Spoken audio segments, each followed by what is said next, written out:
It is 10 o'clock. Good morning. Broadcasting live from the SEC tournament at Bridgestone Arena. I'm Lucas Panzica. NFL free agency officially begins this afternoon at 3 p.m. Central Time. The Titans reportedly made a move this morning to bring in wide receiver Van Jefferson on a one-year, $2.5 million deal, according to Jordan Schultz. The 28-year-old was a member of the Steelers last season. He returns to Nashville, where he played his high school football at Ravenwood. The Titans also reportedly make an offensive line signing in Blake Hance, who played for Bill Callahan for a year in Cleveland.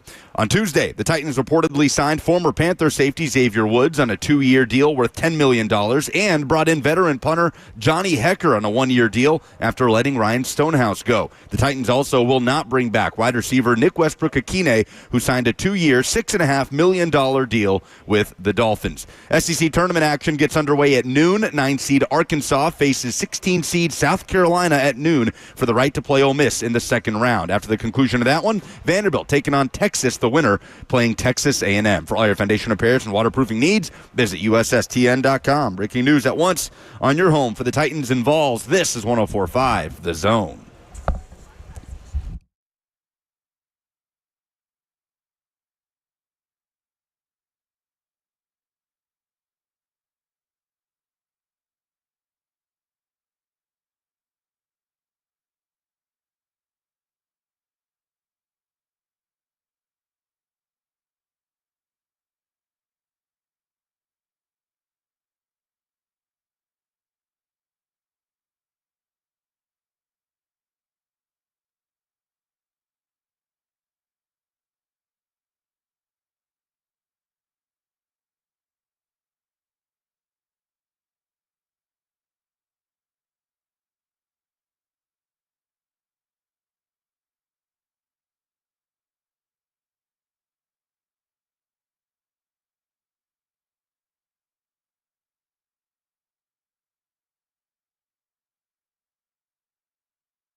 That's right. He's gone. Good night, sweet prince. Nick Westbrook-Akine not being retained by the Tennessee Titans, instead signing a 2-year deal for pennies on the dollar, less than Van Jefferson got on a 1-year deal to come to Tennessee. Nick Westbrook-Akine, we will remember you fondly. It's just, I don't think I can do it. I don't think I can do the show today. That's just because you want to get drunk and go watch basketball. We're hanging out at the SEC tournament here at Bridgestone Arena. That's right. NWI gone. Ryan Stonehouse gone. How you feel about Van Jefferson? And I mean, Johnny Hecker's actually a better punter than Stonehouse is. I'm okay with that move, although I'm going to miss Ryan Stonehouse. I like Ryan Stonehouse, the person. Yeah, but he obviously took a step back. Last year, Titans fans did have an affinity for Stonehouse. But this is as much as any NFL fan base will care about letting go of a UDFA wide receiver and a punter this offseason, right? And it's fair. Like, this fan base made connections with both of those players. Because this franchise sent away all the players that the fan base previously had connection points with, and so the fan base is left with no other choice but to create connection points with a punter and an undrafted rookie free agent wide receiver who was one of the longest tenured players on the roster. He was a 2020 UDFA NWI and turned himself into a viable NFL wide receiver. He's getting a very cost-effective deal to go to Miami. Titans didn't even bother. Crazy cheap, right? That's just, of all the things that they do that bother you, and that list is long, not even having any kind of interest in the most productive player, the most consistently available player, the player who busted his ass for you on a regular basis, despite there being really no reason to, because your season was done in October, your touchdown leader, Nick Westbrook-Akine. Now we're good. Van Jefferson 1 year. And I'm not saying that, NWI needed to be kept here because the team will fall apart without him. This is going to be a bad football team in 2025. It seems, regardless of the moves that they make. at this point in time, based on the moves that they've made to address this roster. It's, we've talked about this. Buckle up. But I don't get that. I don't get that at all. I think that's trash. I to thought be honest with he you. would be making $6 million per year. That's what I'm saying. Not 2 years. The thing, $6 million. If he priced himself out of here, I would have understood. Okay, Well, like if he signed what, like a 2-year, $14-16 million deal, and the Titans said, okay, it's just slightly too much. So I think it's important to note that also he may not have wanted to stay here, and I think that's fine.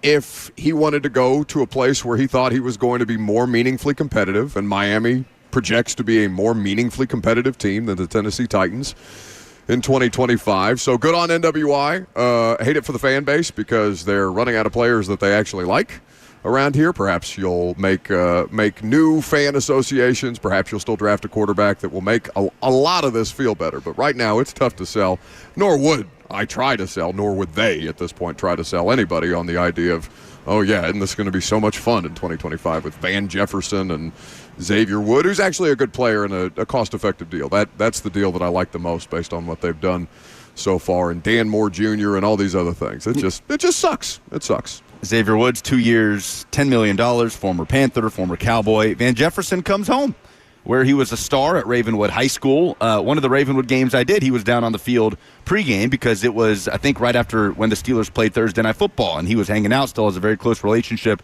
with Ravenwood head coach Will Hester. And do you remember, we had Will Hester on the radio show right after the Rams won the Super Bowl because Hester was in attendance when Van Jefferson's wife got pregnant, and he had to leave the Super Bowl celebration to go to the hospital to meet his newborn child. So that was cool. That's a little bit full circle. But, yes, a tearful goodbye to NWI. Van Jefferson didn't do anything in Pittsburgh last year.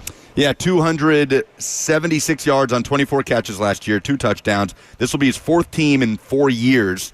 His big season happened in 2021. That Super Bowl winning season had over 800 yards for the Rams in that season. They got a lot out of him. But was a really good player in college for Ole Miss and then after transferring to Florida. But he's been on the move a lot, so he at least comes to a place he is familiar with in 2025. This tweet made me laugh from a Titans fan at Xander Mercury on Twitter. Who's stopping this offense? Because, of course, this is the time of year when we typically see those kind of graphics from CBS Sports and DraftKings. Who's stopping this offense? Carson Wentz, Calvin Ridley, Van Jefferson, Mason Kinsey, Tony Pollard, and Chig. Nobody. Everybody. Terry McCormick did tweet about 15 minutes ago that he's been told the Titans had a comparable offer on the table for NWI, but he opted to go with Miami. I would have paid him more because he's deserved it. And if I was Nick, I would also want to leave. So I get it. Like, I'm not mad at Nick, obviously, for the situation. He's going to potentially put himself in a better position to actually win football games and not just be one of the most consistent players on the worst team in football this year. So it is what it is. The Titans wide receiver core is going to be interesting. Should I even use the word interesting? Depends on who they draft. They were really being serious about this selective thing, huh? They were serious about patience over panic. Oh, it would God. seem. They told us that. Well, until she gets impatient and be like, right. What the hell are you doing with my roster? That's the big question here. But I also wonder if they are being maybe slightly less selective than they would like to be. We may never know this, but I wonder if there are any deals out there that they were in on that they weren't able to close out. Right? Javon Holland. Like a Javon Holland. Yeah. Right? They reportedly were in on the Holland thing, couldn't get it done. Maybe they weren't willing to pay the money he ended up getting. No, they'll tell us that these were their top targets the entire way through. Well, sure. It's like an athletic director hiring a coach, right? We're very in confident the people target that we've brought into this building and the culture that we're getting ready to build, and on and on and on it goes. But that's fine. That's what they're supposed to say. That's what they have to say. When in reality, I think Titans fans, drafting Cam Ward number 1 overall can cure a lot of what is ailing Titans fans right now. How much better it makes your football team in 2025, obviously, that remains to be seen because the football team right now is still questionable at best. But, I mean, it's tough. What year because this feels like a down-to-the-studs type of rebuild, which probably should have happened 3 years ago. So now we're going on year 5 of, of rebuilding the Tennessee Titans to some extent. Maybe they're not that worried about it because, new Nissan Stadium will be open in 2027. How many people are going to go to the old Nissan Stadium while the team is in the state that it's in? So bleep it. Just kind of throw your hands up in the air and be like, all right, we'll go cost effective. We'll put ourselves in position to make bigger splashes in years to come, but you still got to get through a football season. We've all got to get through this football season, and this football season does not look promising. Cam Ward would change a lot as the number 1 pick in terms of that's the only thing. That's the only at this thing. point that will get Titans fans legitimately up and excited for the 2025 season. Just the fact that it's just football being back and a rookie quarterback with the number 1 pick, which again, I don't think we should act shocked when they told us, hey, patience over panic. That was the company line. Sure. And they're exercising. No, I'm still allowed to think that this sucks, even though I acknowledge that's sure. No, it can be not fun. Like I would not fault Titans fans at all. Who's it harder to be a fan of right now, the Titans or the Cowboys? We talked about how miserable it. No, the Cowboys. I don't think that's the true. Cowboys. You are in this perpetual purgatory. For me, it's. I think most fans would. Purgatory recently involved winning 12 games in back-to-back seasons. Sure, but I think most fans would rather be in. I mean, just we talk about my Saints fan friend Jay all the time, and he told me yesterday I would kill for the Saints to do what the Titans are doing right now in any of the last 5 years, rather than keep trying to kick the can and just bring in these short-time Lucas, solutions. But I think it's because if you were just to narrow it down to this offseason, and that's what you kind of have to do at the end of the day. This is Mike Borgonzi. He's not coming with the baggage the last 4 years of bad Titans football, but fans do. Like, fans carry that with them everywhere that they go. That doesn't go away just because you change coaches or change GMs. Like, fans are now in year 4 of this rebuild. I don't think that it's easier to be a Cowboys fan right now than a Titans fan right now, because at least, the Cowboys still have exciting players. They've got Micah Parsons. They got CeeDee Lamb. Sure. Oh, no, it'll be more fun to watch Cowboy games in 2025. Sure. But you say year 4 of this rebuild. This is the first time that there is any they've done sort of admission that this is a rebuild, right? That to this extent. They tried to do the run it back thing in 2022, and a little bit in 2023, and then we know what happened last year, checking all of the boxes. This is the first time that the performance might actually stack up next to the expectation, right? Like the expectation was a lot higher going into last year than 3-14. This year, that expectation might be a lot closer to what actually happened. 615-737-1045 is the number. We're broadcasting live at Bridgestone Arena today. The SEC tournament will soon get underway. Of course, there's a lot of fun, interesting games to keep an eye on throughout the course of this first day of action and all throughout the course of the week. We're here for the rest of the week, right? We are. I can't wait, man. I love this week. A lot of moving parts. All right. Well, we will keep you updated with the latest in free agency as things need to be updated with the SEC tournament. We'll keep you aware of that as well. Coming up next, we should probably get into some of the deals that they did yesterday, because there were a few. There were a handful of moves that were made elsewhere in the NFL that are also worth noting. So why don't we recap yesterday's round of free agency coming up next.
Welcome back to the show here at Bridgestone Arena. We're fueled by Hattie B's Hot Chicken. Is there a Hattie B's at Bridgestone?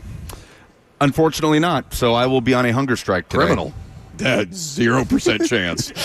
There's a free media food lounge downstairs that I'm sure he's already peeled through. What do you mean you can't get in there? I got in there.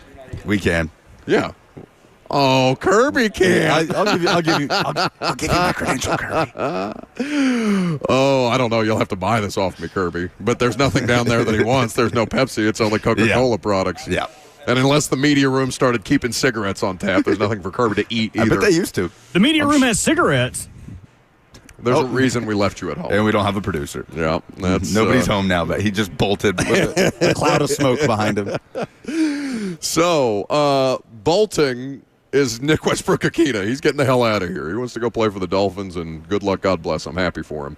I would have liked to see him get paid more, to be honest, but if that's the market for NWI, then that's the market, and there's still no state income tax in Florida that way, so he can at least lean on that to increase the value of that contract relative to what other people are earning elsewhere in the NFL. So should we go through all of the signings and retentions? For the Titans? For the Titans. So let's start with retentions. We know they are not retaining NWI. Yeah, they're Mike not Brown. retaining Ryan Stonehouse. They are not retaining Jack Gibbons, nor are they retaining Luke Gifford. Gifford signed elsewhere, yes, yesterday as well, and Gibbons, it just sounded like they weren't going to keep him. Yeah. So Mike Brown, the safety, returns on a one-year deal. Cody Barton, we knew, is a player that they signed in the first day of free agency to that 3-year deal. Darrell Baker Jr., the corner, re-signed. He played, obviously, a tremendous amount of snaps last year for you out of necessity. Morgan Cox retained, and Andrew Rupsich retained, the offensive tackle, but I think he played more at guard when they had to play him last year, if I remember correctly. I can pull up his snap counts later on. So those are the retentions on the day for the Tennessee Titans to date. We will see what else they do. Of course, they still have a glaring and obvious need at quarterback, which at some point we are going to have to address. The thing that Ben Volen put out there yesterday, which is not a report, but something to keep an eye on, which gave me acid reflux, if I'm being completely honest with you. It gave you agita, as they say. Well, I don't think that's quite how they say it. You want to give it a shot, make it sound more authentic? No, it's okay. Okay, very good. Yes, it gave me bad vibes. It gave me Bert. It made me want to go smoke a cigarette. This keep an eye on tweet from Ben Volen about the Titans and a potential quarterback situation that we will address later on in the show. So, of the players that they did not retain, the only one that anybody has real issue with is Westbrook-Akina, right? Yeah, like you said, you're paying Johnny Hecker less money than you would Stonehouse. He did take a step back last year after the injury. Well, he took a step back basically 2 years consecutively. After the really impressive rookie year. So you hate to see him go because he's a guy that Titans fans gravitated towards. I know there were Titans fans wearing Stonehouse jerseys, right? What was the quote from that one fan with the man on the street thing? That's our bleeping punter. That's our bleeping punter dip bleep. Yes, that's right. And that was a Stonehouse jersey. So there was some affection there, but Johnny Hecker also reunites with John Fossil. And John Fossil, to me, is very much in that mold of Bill Callahan, where you say, do your thing. Who do you want? We'll go get him for you. Sure. And I think that's okay. Stonehouse Stonehouse not quite to the degree of Levis, but got a little ahead of himself with the self-marketing. What do you mean? He had a whole T-shirt line with Hang 10. I don't mind that. He's a punter. I mean, okay. He's also a real estate agent. Should he have not done that? Just focus on the punting? No, but he's selling. Let the man make his money. T-shirts with him as a Titans player, getting stoned at the one. And then he's not a Titans player that's anymore. Too bad. That's too bad. I'd be more pissed if I was Hang 10, if I'm being honest with you. Yeah, but in terms of the focus required to be a franchise quarterback, my punter can. No, I know. I'm just saying, it got just a little ahead of himself there with the marketing is all. That's okay. But it's an upgrade. What we will look for, obviously, is Cody Barton being an upgrade over Gifford or Gibbons, or I honestly think he's probably the best linebacker on the roster right now.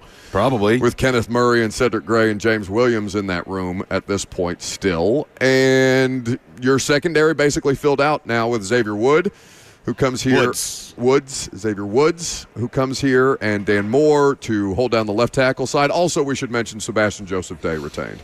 I don't think we got to that at any point yesterday, the defensive tackle, who I think is a nice piece and a good locker room presence as well. It's a one-year deal that doesn't really upset the apple cart. You need a defensive line depth. He's a good depth piece. There will be as much continuity on the defensive line as any one unit, right? I suppose cornerback will return a lot of familiar faces.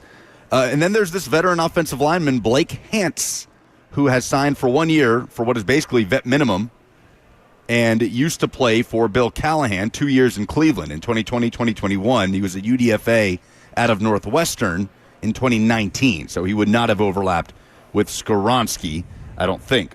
But they do add a veteran interior offensive lineman. Speaking of familiar faces, what do you make of Sadiq Charles coming out of retirement? Oh, my goodness. He just didn't want to play here, Are you kidding me? I could not believe that. They still have a right guard need. Come on back, big boy. I could not believe when I saw that. Come on, man. Like, you know what? I thought that was come back now. So funny. Well, yeah, he doesn't have to worry about it here anymore. Pulled the rug out from under. Remember how stunned they were? How stunned Brian Callahan was in that sit-down? He didn't pick up his phone. Just ghosted them for a whole weekend, and then, he seemed blindsided when he was like, yeah, he's just, he has retired out of nowhere. This is the tweet from Mike Garafolo of the NFL Network. Veteran guard Sadiq Charles is coming out of retirement and will be a free agent available to sign with teams, sources tell the insiders. Charles, the Commanders' fourth rounder in 2020, was in line to start for the Titans last year. Before retiring, he'll be released by Tennessee. I mean, you cannot make that stuff up, man. Old dude played for the Titans for 3 weeks and was like, nah, I think I'm going to go on home. You know what? Yeah. Hey, man, I think a lot of people would have been better off doing that after 3 weeks last year. Sadiq Charles may have been smarter than the rest of us. I mean, how do we even – there's no way to spin that one, man. No. He literally retired. It's just tough. He was retired for how long? What was that, August? That he hung it up in training camp? August through, we'll say, February. Literally 6 months of retirement. Just enough to get a whole season where he doesn't have to play football. I think that's so funny to me. Also, familiar faces. DeAndre Hopkins. Bert, how do you feel about DeAndre Hopkins, our resident Ravens correspondent? The Titans fan base is accusing me of now polling actively for the Ravens because two of my favorite players that I've covered with the Titans are now on the Ravens, and I'm open to negotiations if you want to try and sell me on Ravens fandom, Bert. No, that's okay. You can stay where you're at in non-sports fandom. Just in this nebulous purgatory of no NFL allegiance whatsoever. He doesn't want your bandwagon fandom. It kind of fit their right player, right price mantra, right? And he provides a skill set that the Ravens receiver room doesn't have in the wide receiver room. Like they have contested catch guys in Mark Andrews and Isaiah Likely, not maybe in the playoffs in Mark Andrews' case, but DeAndre Hopkins doesn't have to come in and be the number one option like he did with the Chiefs last year with the injuries to Rashee Rice and Hollywood Brown. He gets to come in behind Zay Flowers, right now behind Mark Andrews, behind Isaiah Likely, behind Derrick Henry, and just be someone who could be consistent on third down, be someone who's consistent in the middle of the field, somebody who doesn't necessarily have to get open, but just has to catch those tough balls. I like it. I think I'll reserve judgment on the price until we see the cap hit. With it being a $5 million deal with a max of $6 million, I assume it's going to be a $4 million, $4.5 million cap hit. Assume they used void years as well, because that's something that older players like. It provides you security if you don't sign a long-term deal later in your career. So I'm sure they provided him a little security in that fact. But that, again, that's just the Ravens kind of pushing their window, pushing the rock up the hill. Like, all right, we're going to make the most of this while we can.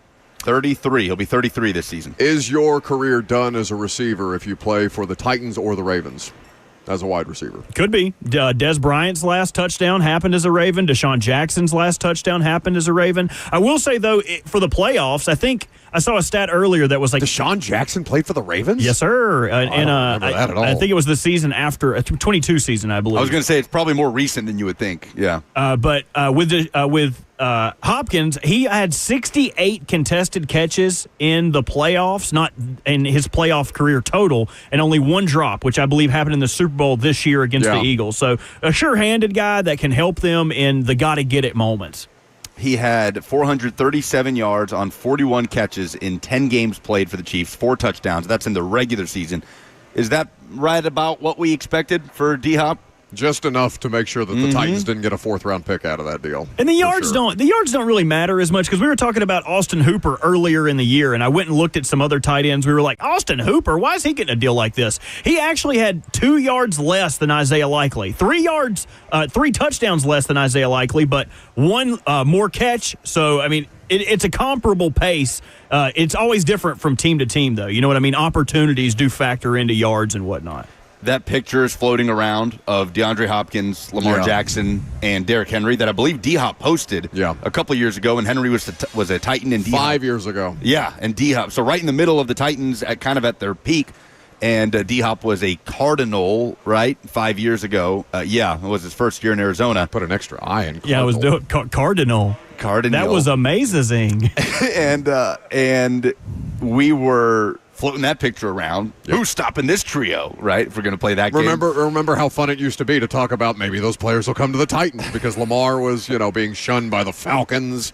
And who else turned their nose up at Lamar damn Jackson when he was negotiating his contract? We had fun for a brief moment in time when the Titans were good to think about, maybe they could all 3 come here, and 2 of the 3 came here. If somebody wanted to be really petty, they could put the age filter on that and be like, who's stopping this trio? And just have them all look like old men. I mean, in 2020, that is a filthy trio. Yeah. Although I bet Lamar is better now than he was in 2020. But inarguably. That is the prime of one Derrick Henry and DeAndre Hopkins. People are pointing out the one example of a player who left the Titans to go to the Ravens and continue to have a productive career as a receiver, of course, Derek Mason. So, D-Mace is the one. 615-737-1045, the number if you want to jump in. Free agency not quite as hot stove type of day yesterday as it was in the first day of legal tampering. By the way, free agency hasn't technically begun. Yeah, 3 o'clock this afternoon. 3 o'clock this afternoon is when free agency will get underway. But you had some deals like Joey Bosa late last night going to the Bills. You're really cutting out my headline segment here.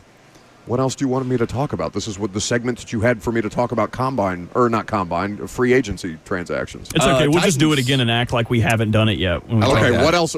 We have 7 minutes here. What else do you want me to say about this Titans free agent group? I want you to project the amount of yards and catches that Van Jefferson will have in 2025. How many do you have for read me his Steelers stats? 2 touchdowns, 270-something yards? It was 24 catches, 276, 2 touchdowns. All right, less than that is what I projected. Less than that? Yeah, that's wide receiver 2 right now that you're talking about. Buddy, who's playing quarterback for this team? I don't know. I want so badly to not be miserable because Titans fans deserve better. Like, they genuinely deserve better. They have suffered enough at this point in time, and it looks, I know Washington didn't look like, of course, they were going to the NFC Championship last year when they were making the moves that they made in free agency, right? They had not yet drafted Jaden Daniels. They had not yet addressed some of their critical needs in the draft process, which ended up putting them over the top. So maybe, just maybe, the Titans put together a draft class that can get this sorry-ass roster up. It feels worse than it did last year. I really struggle with that. I am not prepared to deal with you for the entirety of 2025. It's going to be tough, man. We're just going to talk a lot more general NFL. Like, we'll do Titan stuff on Mondays when I come back from games, but we'll work a lot of NFL in there just for the audience's sanity. They're rebuilding. They are rebuilding. Yeah, I know, but Lucas, it's like you said. Again, it continues to be year over year. No, but it's not because, again, at no point have we gone into an offseason with the Titans taking the approach of a complete and total rebuild. That has not happened in many, many years here. Yeah. This is the first time that has happened. That was not the case last year. It was not the case 2-3 years ago when they kept trying to run it back with Tannehill at quarterback. So, no, it's been 4 years of bad football, without a doubt, but it has not been 4 years of an admission of a rebuild. This is the first time that has happened. Yes, it is going to make for probably... because you had 2 people fighting internally, basically. One did not want to rebuild, and the other, somebody within the organization was intent on doing it. And then, of course, you prolong the suffering even more, and it was 6-11 to 3-14. Right. And now whatever this year holds. Anything to this Mason Rudolph thing that was floating out there? Yes. Because I had only seen it from X aggregator account that just reposts other stuff. No, but I mean, he said it. Callahan said that they would be interested in bringing Mason Rudolph back under the right circumstances. So yes, like it's there are options out there. The options have become significantly fewer, right? Jake Brisket went to the Cardinals. Yep. I saw the other day. So that's one backup quarterback option or one veteran quarterback option off of the list, but the list still remains the list. And Mason Rudolph is on that list, and Mac Jones is on that list, and Marcus Mariota is on that list. And I know that Aaron Rodgers and Russell Wilson are technically still floating out there in the ether, too. What the hell is the holdup, by the way, with the Steelers and Aaron Rodgers? Yeah, I don't know if there's something there between Steelers and Giants to try to land Aaron Rodgers, but there was actually a report that came out that Rodgers is on a very important trip, something that's very important to him, and he would be back to sign after. Wait, are you serious? No, I'm being facetious. Because remember last year he had to sit out of Jets training camp. Robert Saleh had to go up in front of the media and say, there's a project that's very important to Aaron Rodgers. That's why he's not here practicing with the team, even though he's coming off an injury. Yeah. You just said it so deadpan, and it would be a very Rodgers thing to hold everything up to go to Timbuktu or wherever pilgrimage he's on. I mean, it was not training camp. It was mandatory minicamp. Yes. But still. We just see a video of Rodgers in Madagascar dancing with lemurs. You like to move it. Oh, banger. It was very important to Rodgers. I want to come back. That'll put me in a better mood. Let's come back with that from the next commercial. Sacha Baron Cohen, one of his most underrated roles. What was that daggum lemur's name? The king. King. I'll look King it up. Julian. King Julian. Yes. King Julian. I think King that Julian. when the Madagascar comes out, I think that nails all of our, like childhood era. Like that is a it's the perfect rare example. movie that you referenced that you two have made that I've actually watched. Oh, that's such a good movie. 2005 that came out. Oh, that's right. That's right at the peak, baby. What a great cast Madagascar had. Ben Stiller, Chris Rock, and David Schwimmer. Oh, yeah. He was the giraffe. Oh, and who played The hypochondriac giraffe. It was perfect. Who was the hippo? Wanda Sykes, I think. I think so. I think that's right. Oh, incredible. So good. Or was it Jada Pinkett Smith? Can we just Either way. talk about Madagascar cast instead of Titans free agency? It was Jada Pinkett Smith. That sounds like more fun. You know what else sounds like more fun? Basketball. Basketball is what we are here to document today. The SEC tournament is upon us. SEC observations will come your way coming up next.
We have got to make a version of this for the SEC observation segment. Welcome back to the show here at Bridgestone Arena, where the SEC tournament will be taking. Yeah, I know, Kirby. I forgot where I was for a second. We're at Bridgestone Arena. The SEC tournament will soon be upon us, and the only thing that's going to save my mood is the Madagascar soundtrack. We're going to play this the rest of the day. Yeah, Bert?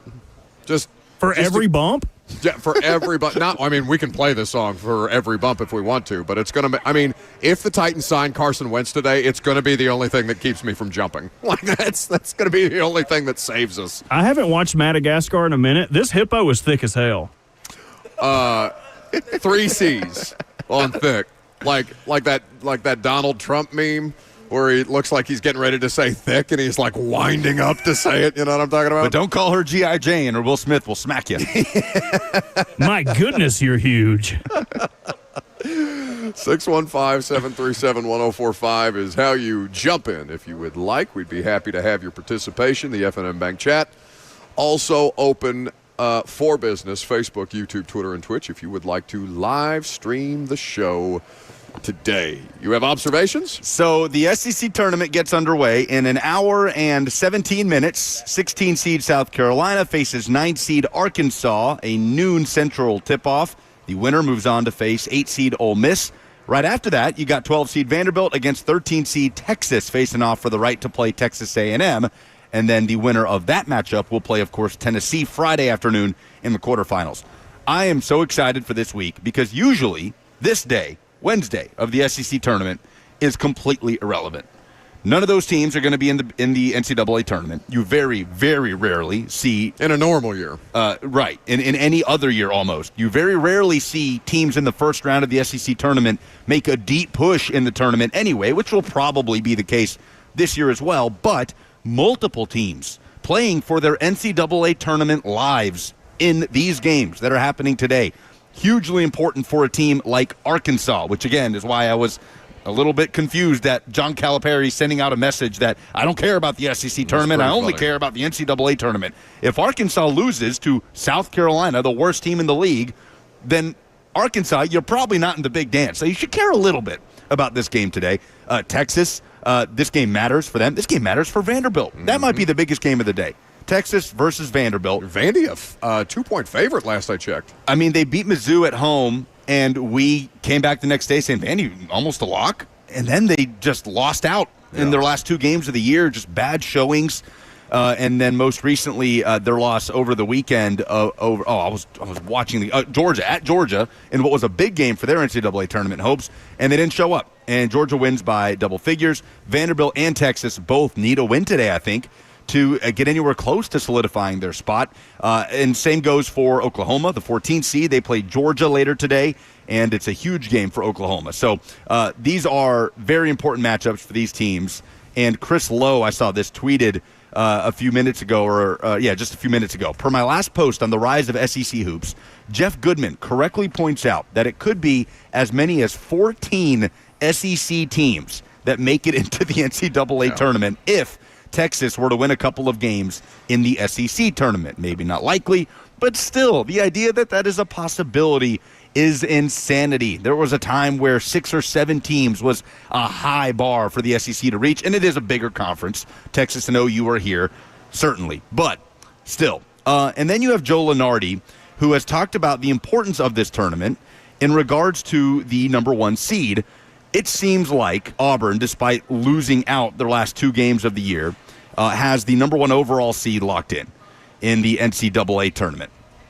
Then you have Duke and Houston, who I think are basically locked into 1 seeds. That leaves 1 spot, and it will be between Tennessee, Florida, and Alabama.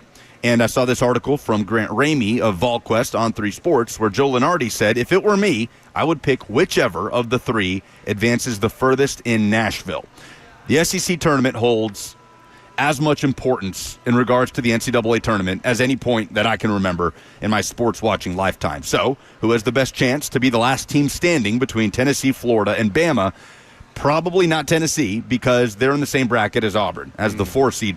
Tennessee will play the winner of Texas A&M and either Texas or Vanderbilt. If they win that game, they likely get Auburn in the semifinal. Auburn will await the winner between Ole Miss and whoever comes out of South Carolina versus Arkansas. and Tennessee would face Auburn in the semifinal. Florida and Alabama are on a crash course to meet in the other semifinal. So for Tennessee to be the last team standing, they would have to beat Auburn and get to the SEC championship game.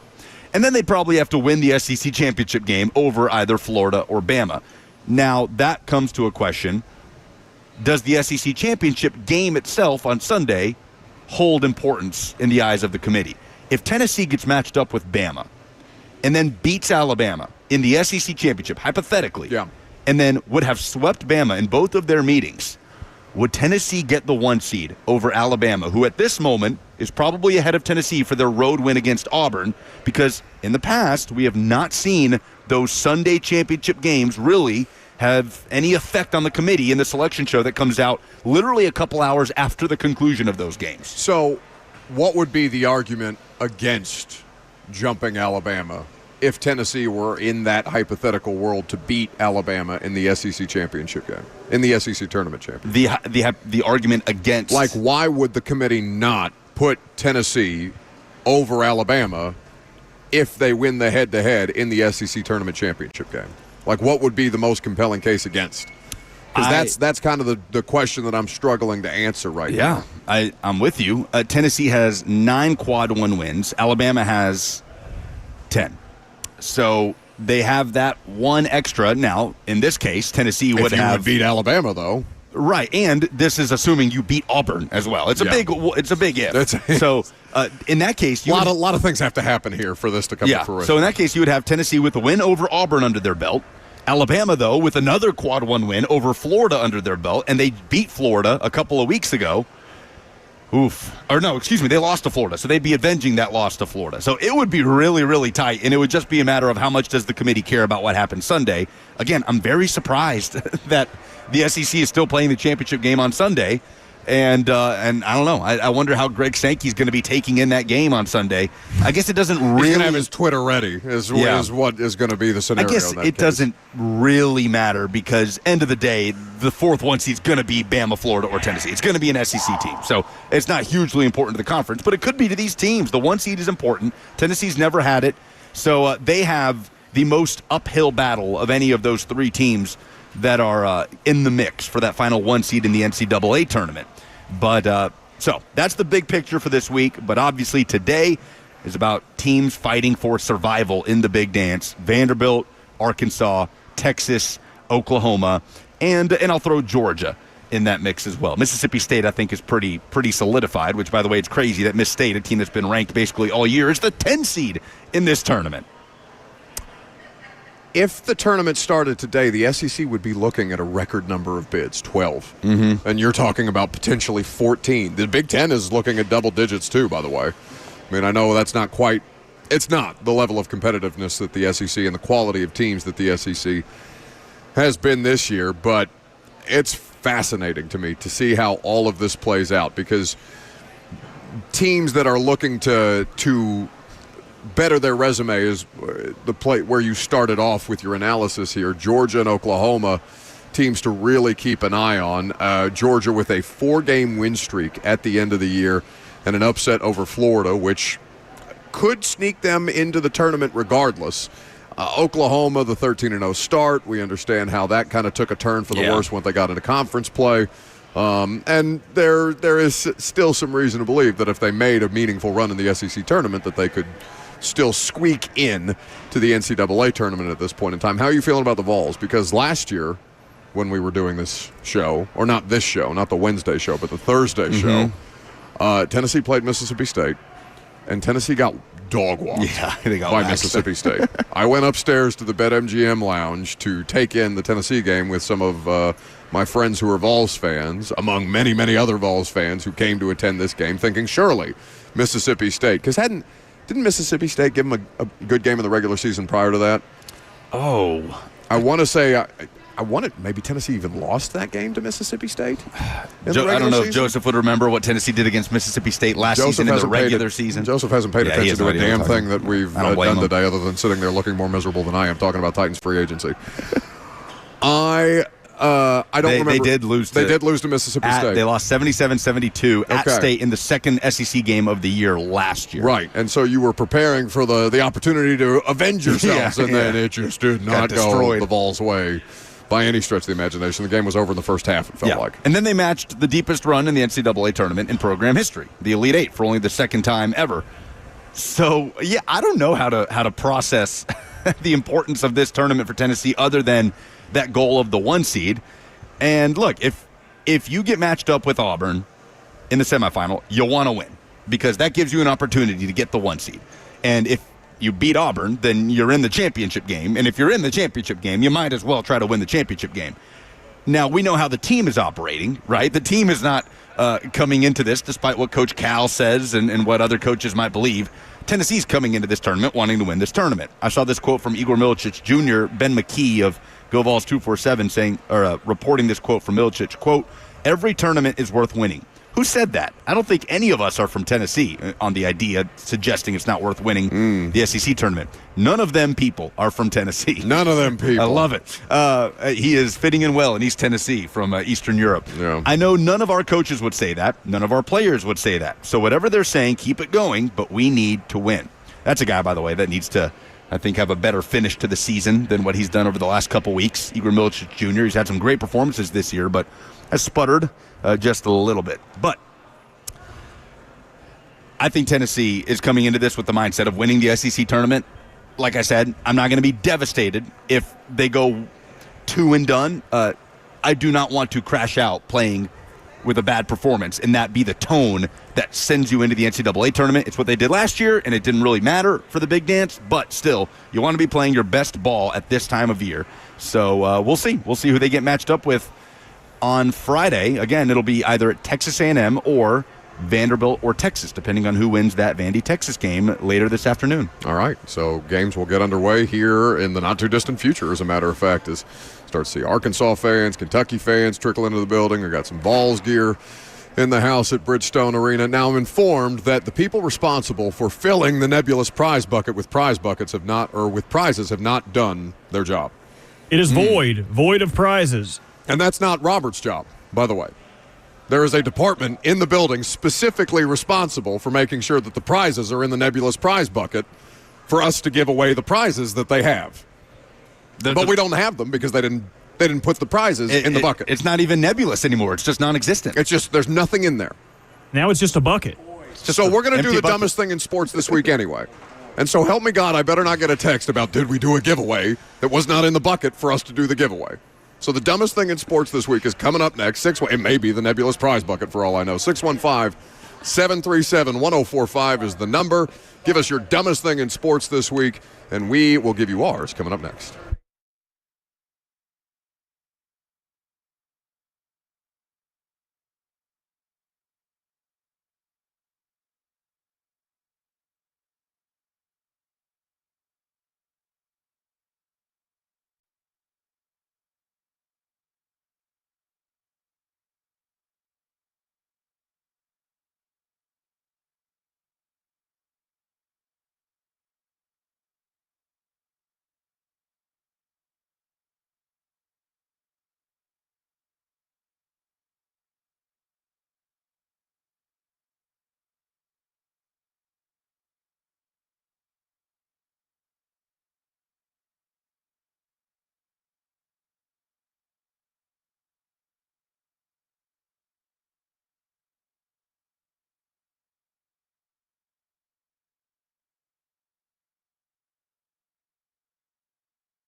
It is 11:01. Good morning from the SEC tournament at Bridgestone Arena. I'm Lucas Panzica. NFL free agency officially begins this afternoon at 3 p.m. Central Time. The Titans reportedly made a move this morning to bring in wide receiver Van Jefferson on a one-year, $2.5 million deal, according to Jordan Schultz. The 28-year-old was a member of the Steelers last season and returns to Nashville, where he played high school football at Ravenwood. On Tuesday, the Titans reportedly signed former Panthers safety Xavier Woods on a two-year deal worth $10 million and brought in veteran punter Johnny Hecker on a one-year deal after letting Ryan Stonehouse go. The Titans also will not retain wide receiver Nick Westbrook-Akine, who signed a two-year, $6.5 million contract with the Miami Dolphins. The SEC tournament gets underway today at noon. 9 seed Arkansas facing 16 seed South Carolina for the right to play Ole Miss in the second round. After the conclusion of that one, 12 seed Vanderbilt taking on 13 seed Texas. The winner of that game will play Texas A&M tomorrow. For all your foundation repairs and waterproofing needs, visit USSTN.com. Breaking news at once on your home for the Titans and Vols. This is 104.5 The Zone.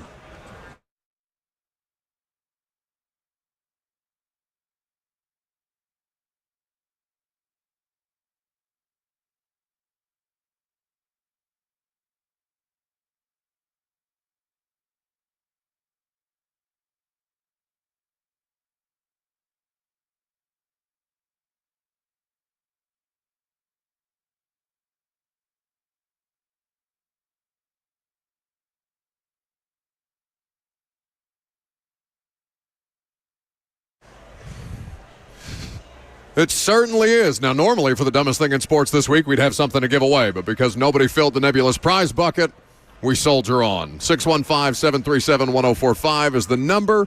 You call in, you tell us what the dumbest thing in sports this week is, and we'll, we'll give you a verbal pat on the back, I guess, at this point. That's as much as I have to give you. Maybe I'll give you Lucas's SEC tournament credential, since he's offering to sell it to Kirby so Kirby can go pilfer the media room at some point today. We will give you Joseph's address and social security number. That is the prize. Oh, that's fine. Yes. I saw somebody, and I don't know how much of this is real or just doing things for Twitter aggregation, but I saw somebody post yesterday on Twitter, not an account I follow, but like it's just something that got in my timeline. Somebody posted that their girlfriend had cheated on them, so they posted a picture of her credit card. Got to get that 3-digit code on the back. And then, it was both sides of the credit card, and then people were posting screenshots of what they had purchased with the cheater's credit card. My goodness. Which I thought was very funny and also highly illegal, but also funny. Rich Rod is my dumbest thing in sports this week. Back at West Virginia, he got a hero's welcome. He got Pat McAfee doing the Pat McAfee show at his introductory press conference. But, Lucas, he has banned his players from doing TikTok dances in the locker room. I get it. I get that's who Rich Rod is.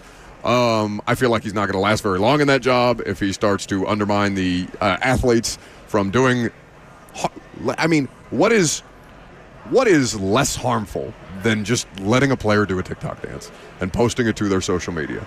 Now, is it just in the locker room? I think it might just be in the locker room, which is okay, like if they're doing it in their apartment versus the locker room. All right, I guess I'll hear you out, Rich Rod, but it's just such a silly thing to have to police. What are you worried about the TikTok dances for? Go win football games. I am aligned with Rich Rod on this. Are you? That is one of my more, just in principle. Like, that is one of my more old man, looking over at, kids doing a TikTok dance, especially 19-year-old college football players. Like, what are you doing, man? Come on. They're being 19-year-olds. Come on. I feel like that. What do you mean, come on? Like you know how much more money they could make on TikTok if they actually hit on one of those things than, being a middling West Virginia football player? I just don't get it. Yeah, because you're not 19. But I do acknowledge that Rich Rod is probably one of the first things you do as the head coach at West Virginia is probably not good to go out and, again, prioritize the importance of things. Yeah, maybe if the TikTok thing becomes a problem, maybe you start policing or just keep it in-house or something, just tell players, hey, not in the locker room. Instead of making a proclamation at a press conference, no more TikTok in the locker room. Making it a big thing. Dumb. So, my dumbest thing in sports this week is the NCAA, who has not granted a waiver to Tennessee baseball transfer Alberto Osuna Sanchez, who published a letter to the NCAA on social media. I'm not going to read the whole thing. It's very, very long. But he starts off saying, "Dear NCAA, I have many unanswered questions and I need your help. After the blanket waiver and a conversation with you, I uprooted my life and moved to another city with the expectation that I could continue to play the game that I love. It was an amazing opportunity to have the chance to come play for Coach Vitello and the defending champions, but I also came here for the NIL potential that did not exist at Tampa and to be able to help my family and I financially, to help my father who underwent back surgery and has not been able to get back to 100%. He goes on to say, you have denied me those opportunities, even though I did what you said, and I don't know what I could have done differently. Says he called several times at the beginning of January, and he was told to go through certain processes to file a waiver. He did all of those things, and he goes on to say, if you were going to oppose my waiver all along, why did you tell me to file one? Why did you allow me to enter the portal? Why did you let all the student athletes in their last season of competition at a D2 institution enter the portal? Why would you not provide clarity when I asked for it? The NCAA continues to be the dumbest thing in sports this week. As we broadcast live from an NCAA That's right. sanctioned event. Dumb. Bert? My dumbest thing in sports is in Pennsylvania. As a man was going through security at an airport, he was found to have a live turtle concealed in his pants, surrounded by a blue paper towel. Security nabbed this turtle quick as they could, escorted the man to a checkpoint as he was talked to by authorities, and it was not labeled as whether they gave him his pet back. You would think I would be upset with the airline here. But I would be upset with the man smuggling a turtle in his pants. Yeah, suffocating a turtle in his crotch. Well, not necessarily suffocating. I don't know if you're familiar with turtles' hibernation patterns. That turtle has probably been sleeping since September. Turtles come out of hibernation in mid-March. This man was doing his due diligence, giving this turtle a warm place to stay until he would able to his little head out of that shell and go back to doing his turtle ways. My dumbest thing in sports is the airport. What are you doing? It was not labeled whether this was a pet or not. What do you think it was? The man had a turtle in his pants. Of course it was his pet. Give that man back his turtle. That's my dumbest thing in sports. No, don't give that man back that turtle. What? Well, what he should have done is just called it a therapy turtle. You know, when people have like service dogs, it's a service turtle. His mental health is only intact because of that turtle. It was not hurting anybody. It was a red ear slider, which is famously a big pet turtle. So I'm going to assume turtle. that the person shoving a turtle down his pants to shovel it or smuggle it through security has greater mental health issues than the which turtle. Which is why he needs that turtle. Terribly. All right. What have we come to? I'm told Ross is going to mouth breathe his dumbest thing in sports this week into the microphone. Yeah, sorry, I've been having a tough time concentrating. Bert's knockout gas has been perfuming the studio. If you keep talking Bert, about stop farting in the studio. I had cabbage and black beans last night, dude, and I'll let another one out. This here's my area. If I want it to stink like my colon, it's going to stink like it. Like Ross is being held hostage. Need a humidifier or something. It's plenty humid in here, let me tell you. Ross, if you would like to make your work conditions the dumbest thing in sports, you're welcome to. Well, if we stay on this path, they might be next week. But this week, I am pissed off. I think these zebras ending basketball games on their terms instead of letting the players dictate the outcome is my dumbest thing in sports. Notre Dame and Pitt were playing yesterday in the ACC tournament, and of course neither team really expected to make March, but their season's still on the line, and the refs called a foul with 0.5 seconds left when the game was tied at 54 on a putback layup attempt off a missed shot, and Notre Dame ended up winning 55-54 off a free throw with half a second to go in the game. It was also maybe the softest foul call I've ever seen in my entire life. But let the players dictate the outcome, Zebras. Keep your whistle out of your mouth. You can't make that call. You can't make that call. Yeah. It's awful. I saw Jim Boeheim was ripping them on the ACC Network broadcast. All right, to the phone. 615-737-1045 is the number. What's the dumbest thing in sports this week? Bert, who you got? Yeah, we're going to start with Eric in Spring Hill. Eric, what's your dumbest thing in sports? Bro, am I the only one who just heard Bert fart in the mic? Did I just hear something through my AirPods? No, he literally put his butt to the mic and farted. I have my own mic sock. So mine was. If Joseph gets pink eye later, it's Bert's fault. Mine was the cricket NCAA, but I'm glad Lucas did it because he said it better than I could. It's ridiculous because it was like the same exact situation as Diego Pavia, but I guess the NCAA is still butthurt about us beating them in court. But since that was mine, my dumbest thing in sports is going to be ticket resellers because I have to sell my literal soul to go see the Vols play Friday because it's like $200 plus just to see them. If anyone wants to donate money, please, I want to see the Vols. So, yeah. Okay. Well, You can have Bucks credential. what time do they play? Tennessee plays at 3-ish tomorrow afternoon. Well, then, yeah, you could have my credential. I'm going to be long gone by then. But ticket scalpers, they got to eat too, and that's what it costs to get. I'm in favor of the ticket scalpers. I don't think I'm pro Eric in this particular situation. Have you ever scalped tickets? Sold tickets or bought sold tickets? Yeah, that was my follow-up. Oh, I guess, have you ever bought tickets from a scalper? Yes. I don't think so.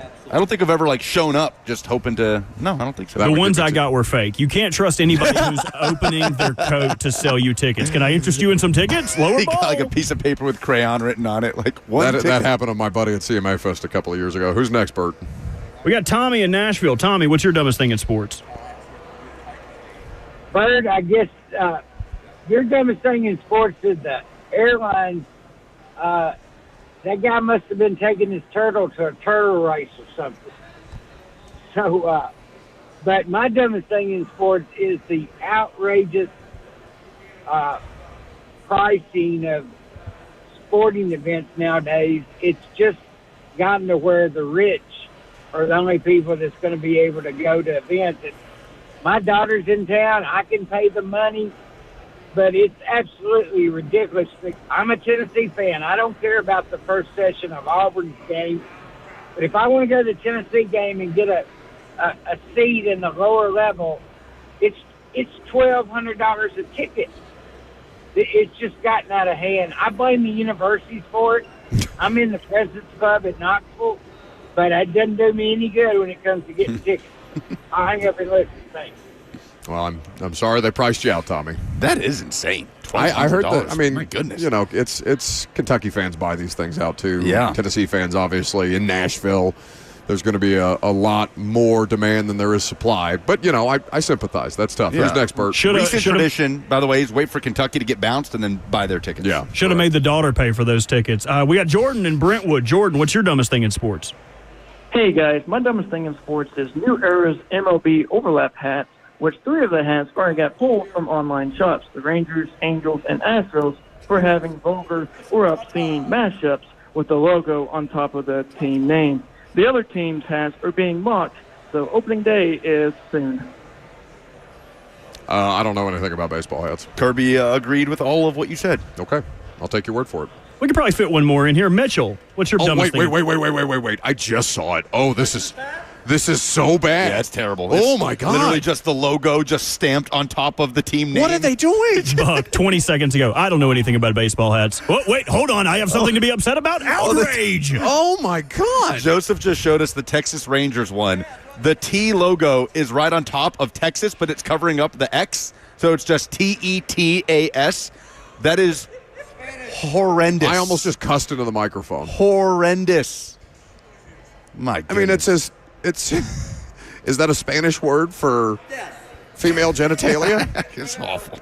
Who's next, Bert? It's Mitchell. Thanks for waiting on Buck to complain, Mitchell.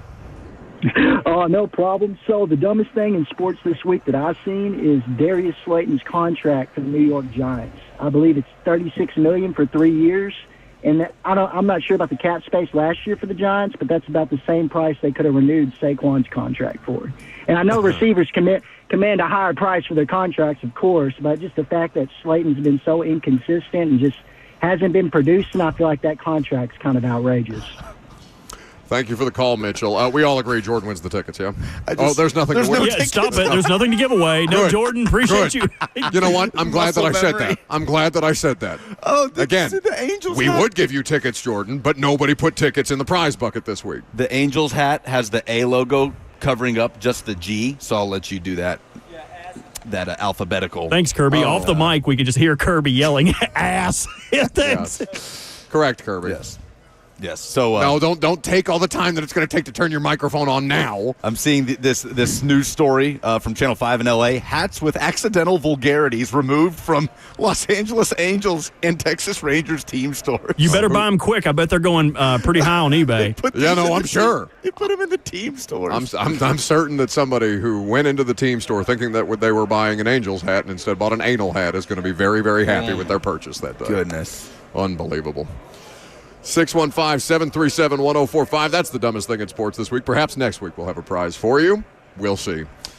Coming up next, though, we will dive into headlines. You have some? I sure do. I'm Buck Rising. It's 104.5 The Zone.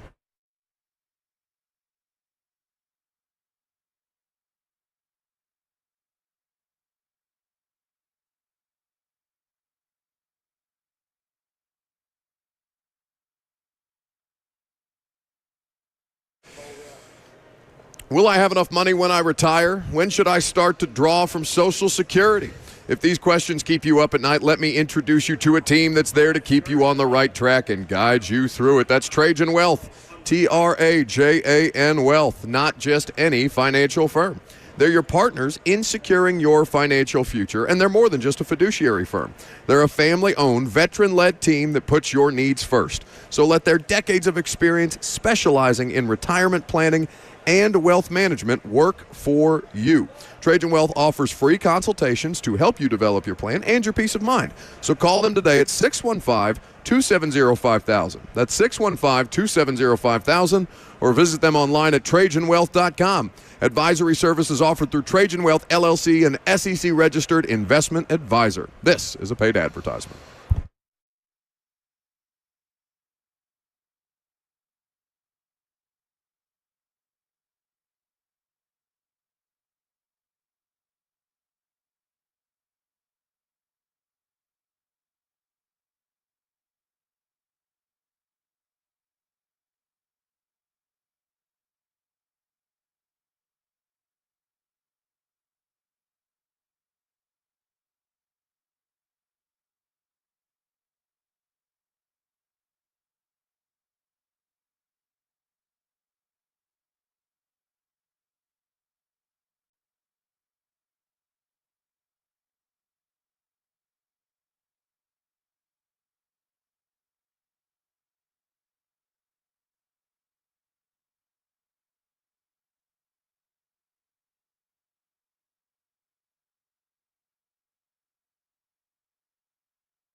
It's time for NFL headlines and free agency updates with Lucas Panzica. We already talked about It's really going to bother me when you go a full 2 minutes on this music. It's the same amount of time that you are losing. You need more sleep. People at the SEC tournament are looking around trying to figure out why the hell the MSNBC election music is playing. I'm trying to figure out why I just saw a bunch of people walking around with North Carolina Tar Heel gear on at the SEC tournament. We talked about this before we get into the headlines. If you, I am not a Tennessee fan. I'll root for Tennessee, but, it's whatever. But, I live in Nashville. It's a basketball tournament. I would come to this and wear Indiana gear. My team doesn't play till Thursday. Yet you are wearing a Nashville SC gear, which I respect. We already talked about the DeAndre Hopkins move to Baltimore on a one-year deal, about $5 million. And you mentioned a little bit Joey Bosa's new home. He will not be reunited with his brother Nick. The 5-time Pro Bowler is headed to Buffalo, who brings in Bosa after releasing Von Miller. It's not the only move the Bills made on defense. They signed, by the way, Bosa 1 year, $12.6 million. They also signed veteran defensive tackle Larry Ogunjobi for a year, $8.3 million, and they're bringing back safety DeMar Hamlin on a one-year deal. That's cool. Yeah, sure. And Buffalo beefs up that front. Lucas said, yeah, sure, the guy died, but it's nothing that he got a new contract. Yeah, good for DeMar Hamlin, 1 year in Buffalo. But Joey Bosa comes in and just adds to a core that is pretty deep at this point. They get younger there. Do they get healthier? We'll see. But obviously they are looking to replicate what the Eagles did against Pat Mahomes and the Chiefs whenever Buffalo gets another crack at Mahomes and the Chiefs. And they were getting to Pat pretty good. They were. In the what would that have been, the AFC? No, defense played well. Championship game? Offense couldn't come up big in the biggest moments in that game. Yeah, I really thought that the Bills, had enough, and they're obviously going through a reconfiguration of their roster, to your point. But everybody saw the Chiefs bleed in the AFC. So what are you going to do? I mean, and they do have the quarterback they have one of the quarterbacks that can give Mahomes a run for his money. They just got to figure out their version of the tush push, I guess, or whether that's still going to be legal as a football play in 2025 remains to be seen. I like what the Bills are doing. I think that they still need wide receiver help at this point. I don't know that they're going to get it in free agency, given what the rest of the free agent market looks like right now. I like that they brought back Khalil Shakur, obviously, before the Combine, or I guess we were at the Combine. Signed Joshua Palmer. When that deal happened. Are you upset that Palmer went somewhere else? I mean, it's a good deal for him. I believe, what was it, 3 years, $36 million? Mm-hmm. Oh, yeah, that's the deal, $18 million in guaranteed money. I was a little bit surprised at the deal at Buffalo being the landing spot.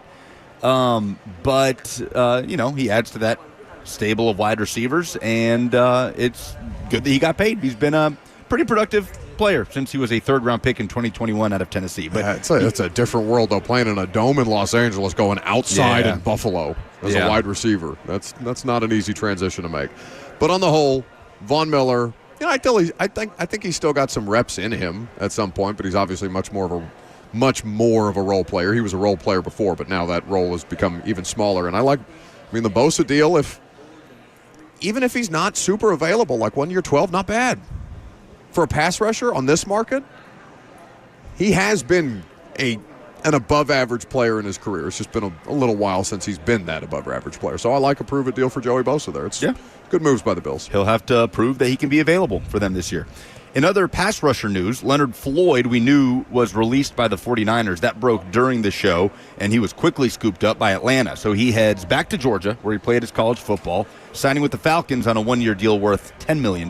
So later in his career, but productive year last year for the Niners with 8.5 sacks. I wanted him here. I agree. As soon as the Niners Are they released just averse to sign players who have been good in their careers here? Are they scared that they're going to be too good and it might cost them draft picks? Like, what the hell are the Titans doing? I mean, I on one hand, this is a rebuild. They told us this is going to be a rebuild, so I'm not going to lose my mind when they go about this offseason as though it's a rebuild. You can rebuild and sign Leonard Floyd for a year. Exactly. But then on the other hand, you need pass rushers. You have no pass rushers apart from Arden Key in a 7th-round pick. So, both can be true. Like, yes, this is a rebuild. This is not the same approach to free agency, nor should it be as it was a year ago. which is what like the Patriots are doing now. But yeah, you can still bring in good players. I don't know if they were in on Leonard Floyd. I haven't seen any reporting. Also, Leonard Floyd has effect. to be willing to come here, right? Exactly. Like, he's a free agent. He's got options, and he's going back home. All right, so let's because I know it's about Atlanta, the transaction. Falcons trying to beef up the pass rush. That makes sense. They released Grady Jarrett. You understand they're looking for a little more juice. 1-year deal is not going to cost them much.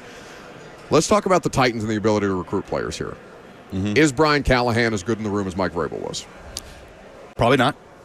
Is whoever, I don't know, one of them, Brinker or Borgonzi, we have not come up with a in the room as good as I don't care. I don't want a name.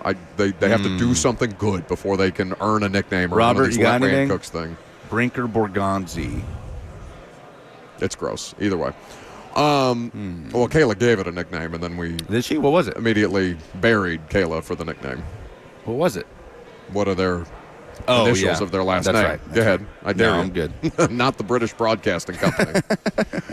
Are the Titans able to recruit to a team that sucks?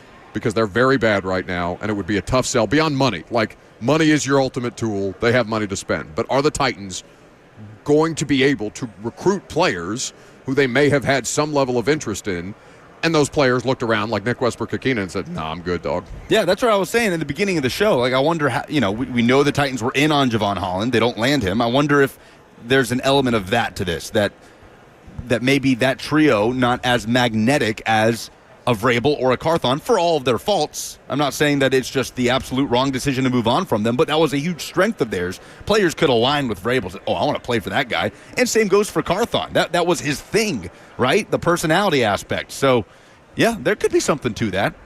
I mean, I'd love more information on, did they try with Leonard Floyd? Or did Floyd always want to go back to Georgia? I don't know. Relationships matter, and they fired the relationship guy. Yeah. Slay's been on that. And I know the chat just pointed that out as well. But it can't just be, hey, we're going to do this based on cold, hard numbers and get the most efficient version of this rebuild humanly possible. Okay, well, people also have to want to come play for you. And I don't know. I mean, certainly you wouldn't ask me what the recruiting pitch is for the Titans right now, because I don't know what the hell it is.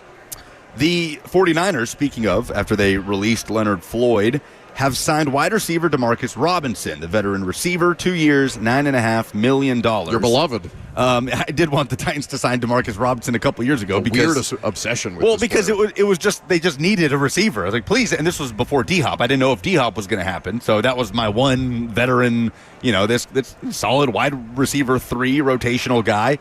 And that's exactly what he's been in his career, but he's going to San Francisco. More interesting, though, you send in this tweet by Adam Schefter talking about the Niners' departures. It's crazy. This offseason. Deebo Samuel traded, fullback Kyle Juszczyk cut, Leonard Floyd cut, Javon Hargrave, Malik Collins cut, and Dre Greenlaw, Travarius Ward, Talanoa Hufanga, Aaron Banks, Jalen Moore, Elijah Good effort Mitchell. By you on that name. Joshua Dobbs, all gone in free agency. And the Brock Purdy deal still looms. What the hell are the San Francisco 49ers going to be next year? Like, are we still giving them benefit of the doubt just because Shanahan and Purdy? Salah's back, which is going to make their defense better. Yes. I think he's somebody who can do more with less. And Ayuk remains. Well, he was hurt coming last off an year, injury. So, yeah. And Jawan Jennings remains, but Kittle remains. I don't know. I mean, you look at any of those guys they parted ways with, or any of those that damaging to what the Niners can be next year? Greg Greenlaw's a good player. Yeah. Charvarius Ward's a good player. They did some fun stuff with Juszczyk. Hufanga is a good player, but he's hurt. Charvarius Ward is a good player. Yeah. A lot. Elijah Mitchell. Elijah Mitchell is hurt, but a good player. Who gave him a 1-year deal? Bert? The Chiefs. That's right. So yeah. he'll be fine. And they also invest. I mean, you guys probably already talked about this. They invested in the position at wide receiver. Got Ricky Pearsall as a first-round pick, who played kind of well towards the end of the year after recovering from his gunshot. And Jawan Jennings, we can't understate him being a big target there as well. Yeah. And they weren't going to pay Jalen Moore. Yeah, but they let go of one of their favorite targets. Kyle Juszczyk got released, which I guess they can find another. I don't know. It's tough to find a player like that with that specific skill set. Ravens re-signed Patrick Ricard on that note. Yeah, and he plays both ways. Does he still play both ways, Bird? He hasn't in a while. Once he kind of became an offensive lineman on the field and playing like an offline tight end, like because they were repping him at D tackle too. Yeah, early in his career, amazing. he was doing both of those things. He was playing like a sub defensive tackle where he'd come in and give some guys some rest. But mostly he has been a fullback for the last 2 or 3 years. Scott Matlock is the Chargers fullback that plays both ways. Yes. But, this is the challenge now to sustain if you're Kyle Shanahan, especially with the quarterback on what could be, are we going to call it a mega deal for Brock Purdy? It's going to end up being that. He's been to NFC Championship games. He's been to Super Bowls. Yeah. He deserves a contract that reflects that. But he's not Sam Darnold. A lot of these moves make sense to me also. The Debo, some of these moves make sense. You got something back for Debo. All right. So we'll see what happens. Let me not make this again about the Titans, but Philadelphia, San Francisco are two of the franchises that come to mind when I think of the term that I kind of panned a couple of years ago, but now I have assigned greater meaning to, which is competitive rebuild. I believe that Philadelphia is going to be able to competitively rebuild their roster. I believe that San Francisco is going to be able to competitively rebuild the roster. And I know that if that was so easy to do, that multiple NFL organizations would do it without being the worst team in football or being the Jacksonville Jaguars or whichever other organization that doesn't do this successfully. But there are ways to do this. The best organizations do. And I'm curious to see what San Francisco's competitive rebuild looks like, because I'm not leaving them for dead, even though they're losing a lot of familiar parts. It doesn't mean that they can't get better for it. Yeah. And to your point, Philadelphia is the only team in the NFL not to sign an exterior free agent. They have traded for players. They have re-signed their own, and it was Baltimore and Philadelphia yesterday, but with the Ravens signing DeAndre Hopkins, Philly is the only team yet to sign a true free agent. Which is an approach they can afford to do, right? The Colts took that approach last year. The Colts were not a good enough team to be able to do that with an unproven quarterback and think they were going to compete, and they've been more aggressive this year. That, I think, is the qualifier, because they were good enough to do that. Their quarterback was exactly. cheats. Like you mentioned, Niners and Eagles. To me, that has nothing to do with the Titans. Those teams have a quarterback. They have a franchise quarterback. Teams that have a franchise quarterback can competitively rebuild and still be competitive. No, but Lucas, they were doing that when from 18 before Jalen Hurts got there.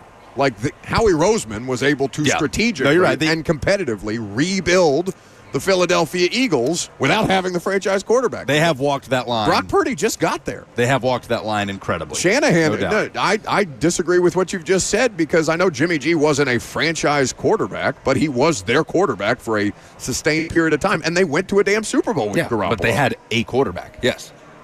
They had Garoppolo. Okay, they had a quarterback. You get to the Super Bowl, you got a quarterback. All right. The Titans. I'll take your word for it. The Pittsburgh Steelers are signing running back Kenneth Gainwell on a 1-year deal. So they part ways with Najee Harris, who is off to L.A. to play for Jim Harbaugh and the Chargers. And Gainwell is 25 years old, arriving in Pittsburgh. Jalen Warren still under contract, I believe. Yep. So is Cordero Patterson. Oh, wow. How old is Cordero Patterson? He signed a multi-year deal with them? 2-year deal. That's crazy. And Art loves him. Arthur Smith loves him. He's 33. He'll be 34 expect, in 5 days. Fair to expect. I mean, good for Cordero Patterson. I mean, really. Like, changing who he was as a player, expanding what he's able to provide a team. I know Belichick kind of helped him in that process, basically becoming just a returner into a running back for New England over the period of time that was taking place. But I mean, I want to know if they're going to evolve as an offense because DK Metcalf's there, or if Arthur's just going to keep doing. Arthur has some weird tendencies, like Derrick Henry made sense with the amount of volume running of the football that they did, but it really hasn't changed his MO going from Atlanta as the head coach and play caller there and being very confused as to why he didn't use all the pieces and parts that he had at his disposal when most of us regarded a lot of those talented young players as, you can do some damage here with Kyle Pitts and Drake London and Bijan Robinson. Pittsburgh, I know John Ledyard, who we've mentioned yesterday on the show with his Dan Moore analysis, was so critical of Arthur Smith and basically his Cordero Patterson usage or overusage relative to the other players that they had on the roster. And their wide receiver core is better now. But I'm fascinated to see. Again, we don't know they don't have a quarterback solution right now either. So that's the biggest question remaining to be answered. But I think that with the Pittsburgh Steelers, you're looking at a situation where they have to evolve as an offense, no matter who gets in there to play quarterback, or I think Art's going to be in some heat. Kenneth Gainwell and Jalen Warren, those are the running backs in Pittsburgh. I wonder if they will be in line to draft a running back in a few weeks. And speaking of competitive rebuild, the Chiefs are restructuring the contracts of Pat Mahomes and Chris Jones. It frees up almost $50 million in cap space. And they've made moves, right? They franchise tagged Trey Smith. They re-signed Nick Bolton on a big deal. They brought back Hollywood Brown at receiver. They picked up Jalen Moore and Christian Fulton as well. They've been active. They've been active in free agency. What do you think is the most impactful of those signings? Ooh, of all of those signings, Jalen Moore, because a lot hinges on if he hits for the Chiefs. I mean, they're how many, not just because of him, but because of their situation, and what they paid him. Like, how many Chiefs fans are like, please just figure out tackle. Like, while we are in these years, it's just the best figure it quarterback out. I've ever seen play football, and they can't. I mean, who's the best left tackle Patrick Mahomes has ever had? Eric Fisher at the end of his career, or Donovan? Was it Donovan Smith, Bert, that played for the Bucs for forever and then played for the Chiefs?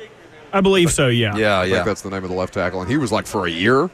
Like, Pat Mahomes has had not ideal left tackle play, and they signed a backup left tackle to go be their starter. It'll probably be Orlando Brown Jr. Orlando Brown. Oh yeah, I knew there was a name we were missing.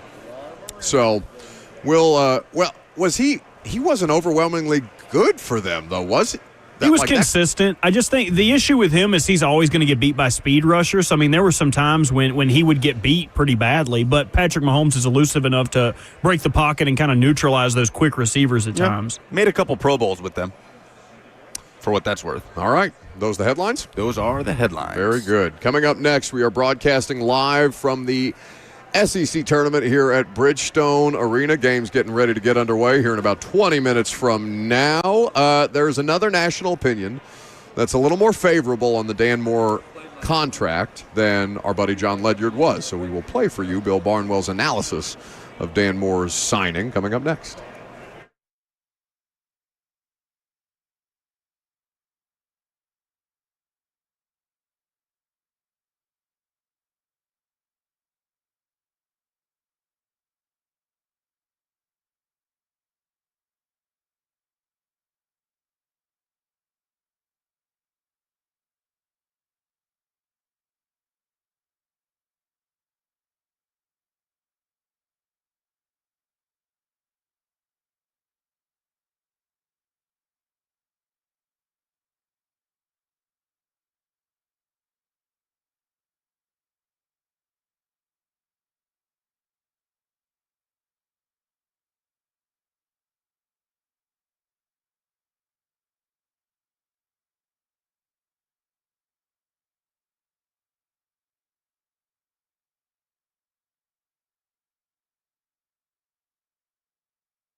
Now, if I'm not mistaken, this was not on the Madagascar soundtrack. Could have been. It could have been. Very well Would have been could cool. Could have been. I mean, been when cool. did this song top the charts? It's been a while. 99. No, that's Bare Naked Ladies, Buck. Welcome back to the show. Fueled by Hattie B's Hot Chicken. We're hanging out at Bridgestone Arena. The SEC tournament is about 14 minutes from getting underway, the first game of the SEC tournament.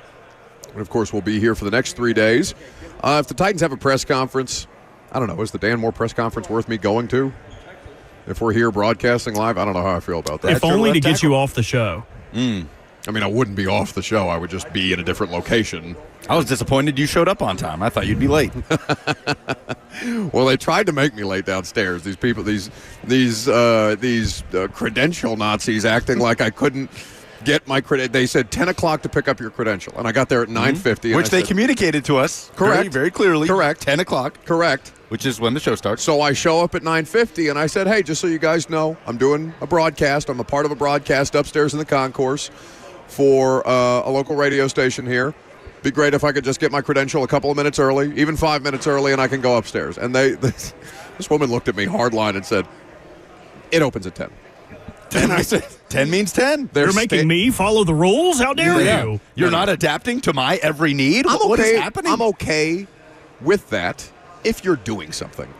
But standing around with a stopwatch waiting for 10 o'clock on the dot to give out the credentials is nonsense. Look, this isn't Big Ten country, all right? I don't know what does that mean? What loose rules they have at the Big Ten tournament. You could just come and go as you please, pick up your credential whenever you want. This is the SEC, all right? It just means more. Yeah. We have rules. 10 means 10. For 12 of them to make the tournament and 8 of them to get bounced in the first weekend, yeah. 10 means 10. It just means more. Regardless, I showed up at 9:59. The credential Nazis could not hold me down. We have another national opinion on Dan Moore. John Ledyard was out on the deal. I think it's sticker shock for an average to below average player as a career player. He was better last year than he has ever been at any point with the Pittsburgh Steelers. But that's a one-year sample size. So are we treating him as the Sam Darnold of left tackles? I don't know. We should do that with everything. It's a one-year sample size of this player being league average.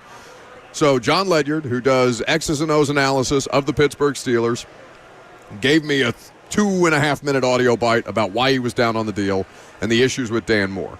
Bill Barnwell of ESPN was doing his podcast, The Bill Barnwell Show, and Lucas tells me, I haven't heard this audio yet, but that they basically, you could hear Barnwell talking himself into the deal the more that he talked about the deal. This is Bill Barnwell of ESPN. Go ahead. However, I liked the Dan Moore contract. Okay, there we go. Let's talk about this. Well, I realized, and I knew right when I was writing it that this was probably going to be a contrarian take, but I liked it quite a bit. I think that Moore is someone who had a much better year, by our numbers, had a much better year last year. He's been a player that at times has really struggled if you look over the course of his career. By our numbers, his pass blocking really improved last season. And I think there's always a question when you have a situation like this where what are you buying? Are you buying high on a guy right at that moment? And to me, though, that's a risk worth taking when you're talking about a tackle. I think he's better than, I would rather bet on him than Cam Robinson. And because you don't find tackles in free agency for a reason. And so while I don't feel like there are any guarantees about what he can be, I think that you have a chance to have locked down for lack of a better word, like a solid left tackle who can be there for years, which you often cannot do unless you draft that player. And so, the Titans are going to need that sort of support for whoever is going to play quarterback for them. So I actually kind of liked that Dan Moore deal. And also it wasn't, okay, I know it sounds expensive, but you think about $20.5 million, right? I think that's the number. So when I look at these contracts, I always try and I have a little database of historical contracts and I try and inflate those past contracts to or to translate them to 2025 numbers. And when you look at 20.5 million, that's like not that crazy. Like we're not talking anywhere near the top of the market. So, right, he's not a top of the market tackle, but sometimes in free agency, we see teams paying not top of the market players, top of the market money. This was not a top of the market deal for him. And so I kind of like that risk. I don't know. Maybe I'm crazy. All right. So if I pose it to the audience that way and say, are you cool with $20.5 million a year for a player that's basically a flyer? Because that's what that analysis was to me. Yeah, what's the worst that could happen? I don't. That doesn't make me feel better about the contract. It could work. I guess you could say that of any free agent contract. I mean, how do we define a flyer, right? I feel literally this. A player that's not been good for the majority of his career, had one good season, and then the Steelers didn't want him. A flyer's a late-round pick. A flyer's a one-year prove-it deal. It's like, if we can get something out of him, great, right? Like, no, that's what Seth Walder just said.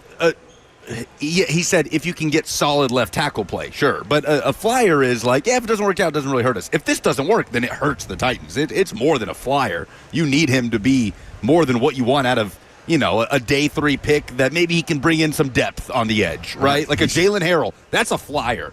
Dan Moore Jr. being paid $50 million guaranteed to be our left tackle is not a flyer, but I get his logic from the standpoint of if it brings you solid left tackle play and you just know what you have and he's available, then it's worth the money, especially since it's not necessarily top of market. We all agree it is an overpay, no question about it. But like he said, and you've said a million times, not even just that's what they cost. It's so rare for teams to let these guys go, right? The Steelers have their process, their way of doing things. They have a couple tackles that they have drafted that they want to roll on with, something they do at multiple positions. Titans are trying to capitalize on that. And if you can get even average or a slightly above average left tackle play and availability, most importantly, from Dan Moore Jr., then it's worth the money. That is an if. But all these big deals, most of the time, are an if. Was that audio, Bert, supposed to make me feel better about this?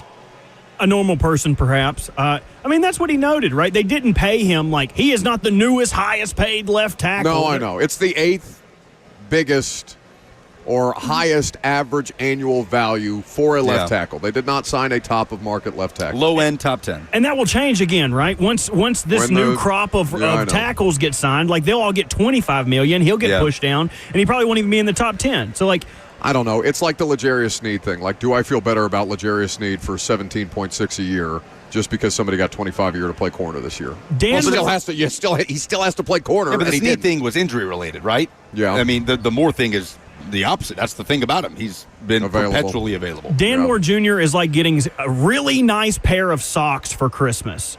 Like it's like you got some Boom Boss socks, and it's like, yeah, these are nice, like a very good brand, and I really needed socks. All of mine had holes in them, but like I wanted a new Xbox. I wanted a PlayStation. Well, we didn't have PlayStation money, and oh, by the way, we only have one outlet in the whole house. How did you want to plug in a PlayStation, buddy? Don't you like watching TV? Like you just got to deal with the socks sometimes. I like socks. I need socks. I was thinking the other day I need to go buy some socks. I got socks for Valentine's Day. I got Bombas socks for Valentine's Day. What Bomba? What is that? That's a brand. It's a brand of sock. Yeah, pull your foot out for the whole streaming audience. No free ads. Yes. No, because I have to wear these damn compression socks now, and I don't want to pull up and put my whole leg on the table so people can see my knee-high socks. Buck also has the hairiest toes you have ever seen in your entire life. Hobbit toes? Yeah. I feel like that's okay. Like, I feel like hair. I mean, they're not the hairiest toes I've ever seen, but they're braided like a dwarf's beard.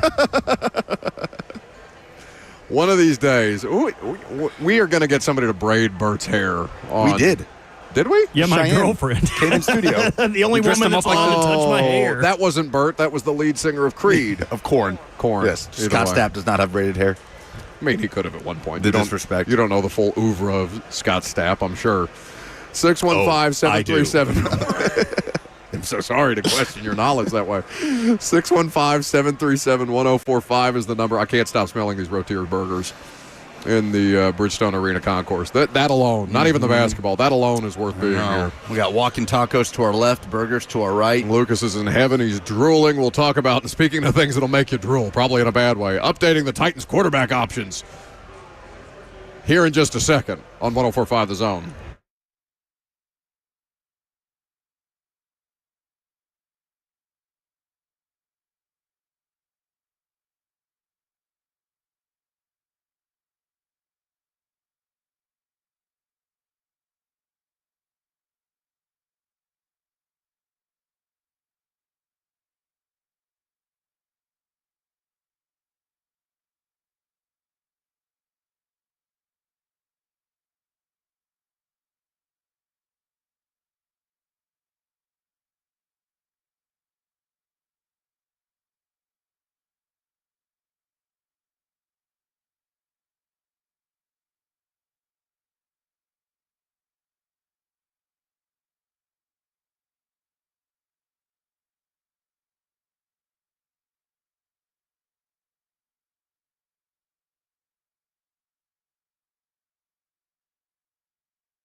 Do you know you're overpaying for your health and wellness products?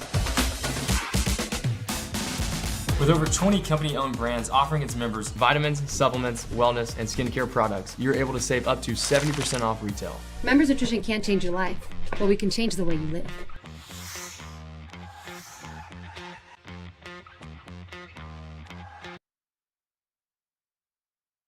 We've got the trucks, all the trims, all the towing, all the bells and whistles, and all at Truck Month Savings. Two Rivers Ford is Ford Truck Central.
It is 12:01. Good afternoon from the SEC Tournament at Bridgestone Arena. I'm Lucas Panzica. NFL free agency officially begins today in 3 hours. The Titans reportedly made a move this morning to bring in wide receiver Van Jefferson on a 1-year, $2.5 million deal, according to Jordan Schultz. The 28-year-old was a member of the Steelers last season. He returns to Nashville, where he played his high school ball at Ravenwood. The Titans also reportedly are bringing in a veteran offensive lineman in Blake Hance, who played played on the interior of the Browns offensive line with Bill Callahan as his offensive line coach. On Tuesday, the Titans reportedly signed former Panthers safety Xavier Woods on a 2-year deal worth $10 million and brought in veteran punter Johnny Hecker on a 1-year deal after letting Ryan Stonehouse go. They also will not retain Nick Westbrook-Akine, who moves on, signing a 2-year deal with the Dolphins worth $6.5 million.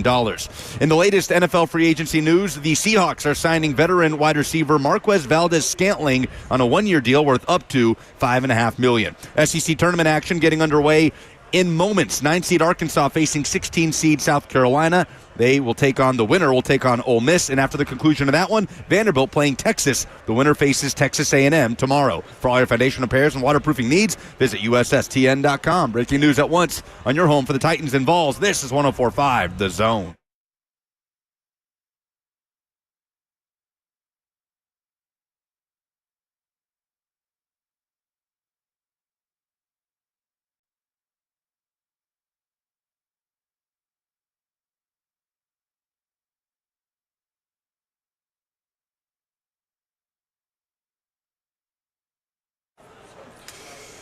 Final hour already here from Bridgestone Arena, at least for us. I know Blaine and Zach are going to be out here. I know 3HL are going to be out here. You can hang out too.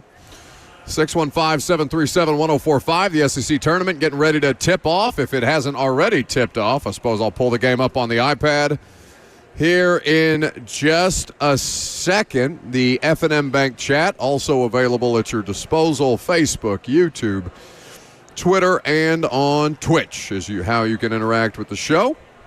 Hang out here with us at Bridgestone if you can't make it to Bridgestone yourself, though there are plenty of SEC fans in the house. Lucas, my least favorite color in all the world, Kentucky blue, permeating the concourse, my least favorite by a mile. It gives me the hives, it gives me a headache, it gives me it gives me all the things that I get when I see Bert too. They do tend to show up at this competition. Finished the regular season with a nice win over Missouri on the road. But yeah, we're usually not here Wednesdays, right? Don't we typically start? I feel like we've done Thursday, Friday most years. But last year I know we did Wednesday because I left you alone here, and then I went to interview Calvin Ridley at the facility. Was that on a Wednesday? Yes, it was. Okay, but this is as busy as I can remember a Wednesday at Bridgestone Arena, and it's not even.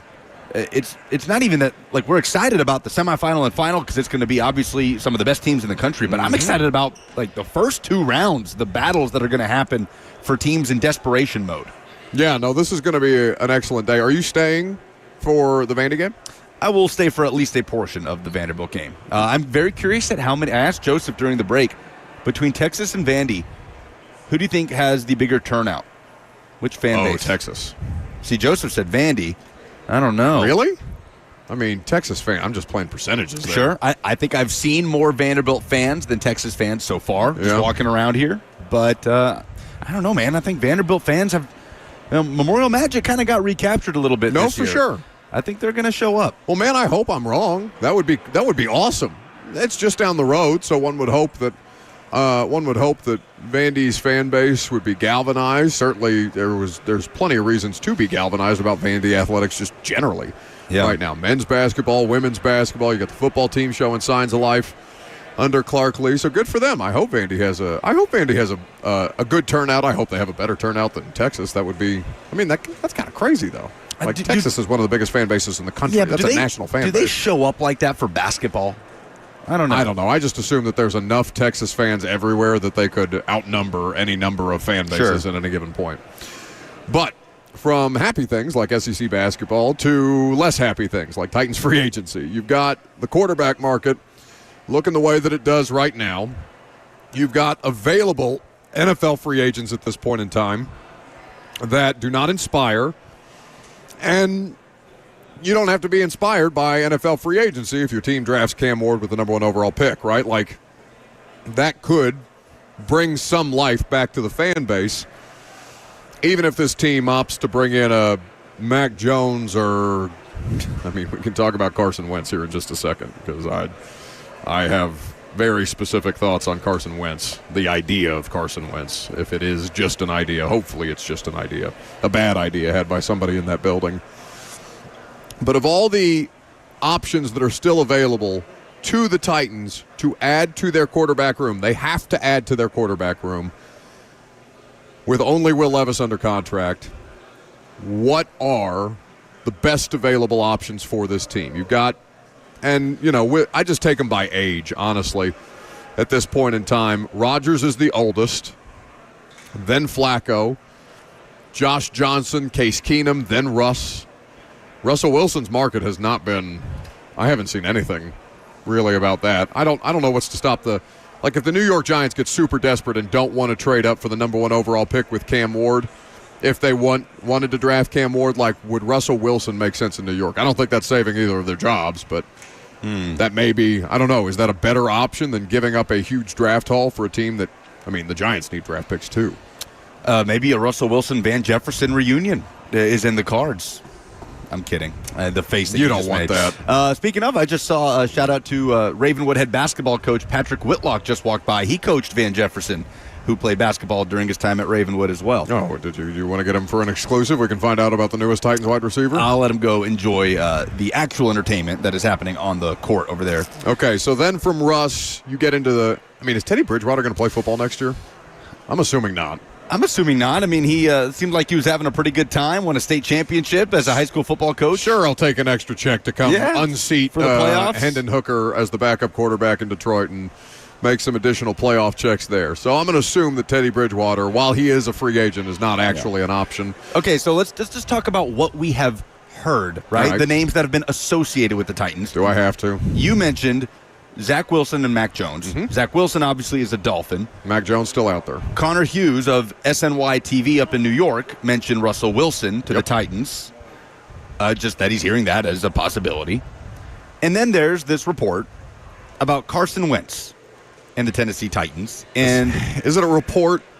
It's a report.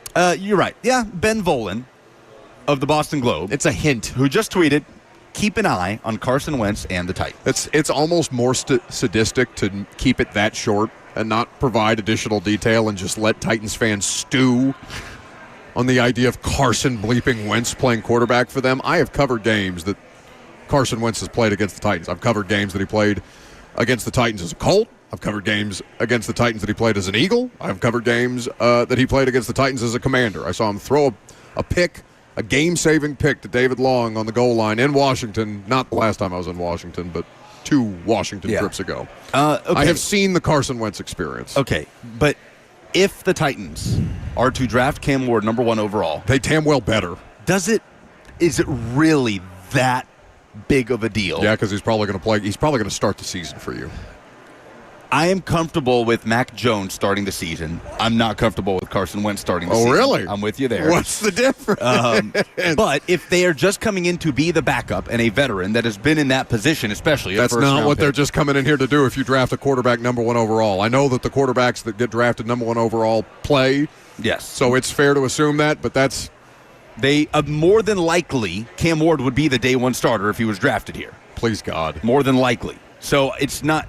If they are not going to draft Cam Ward, then yes, Carson Wentz to Tennessee would feel disastrous. It would feel like a worst-case scenario. I still think it would feel bad. Why go out and pay Carson Wentz? You have Carson Wentz at home. What, in Rudolph or Levis? In Levis. Levis. I'd rather have Rudolph. Rudolph I trust more than Carson damn Wentz. The obvious connection there is Mike Borgonzi. Yeah. And the Chiefs. Well, we're going to get into all the different things around Wentz in the next segment.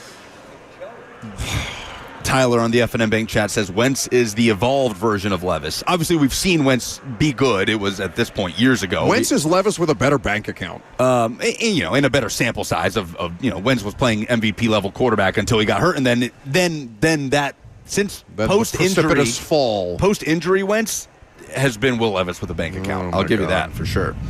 So the available options, let's just stick with the available options because we haven't heard a ton outside of Mac Jones, Carson Wentz, and a hint at some kind of interest between maybe Russell Wilson interested in the Titans versus the Titans interested in Russell Wilson.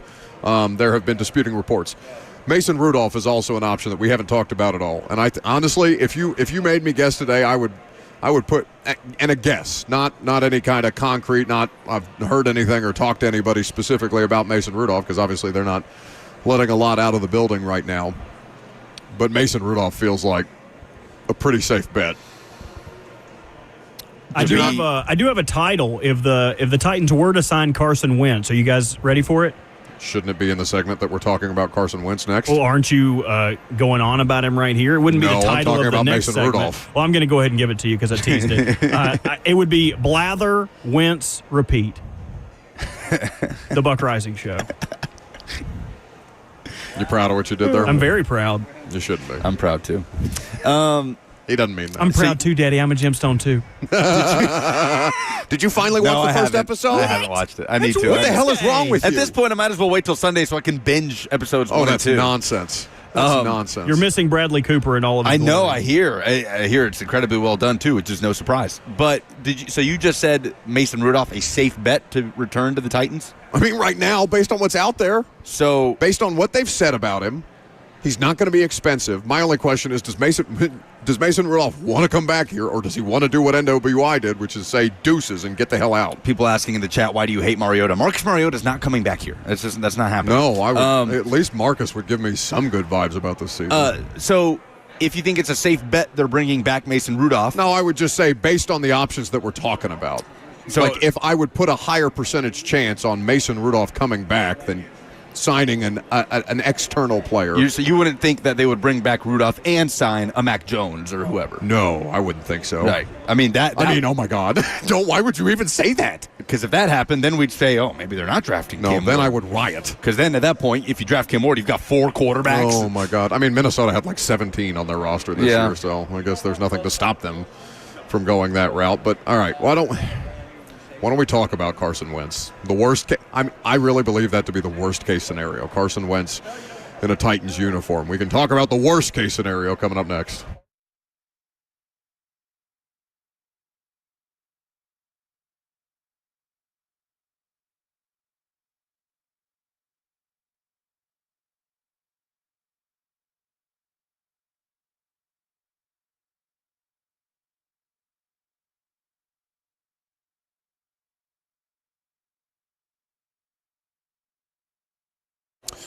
The Tennessee Men's Clinic can help clear up any misconceptions that you might have about getting ED treatment, and they are there to debunk those for you. Lots of men assume that if the pills stop working, they have no other options than irreversible surgery to treat ED. Sad reality is that if you go to your family doctor, for example, to get treatment, those may be the only protocols that they have available for you.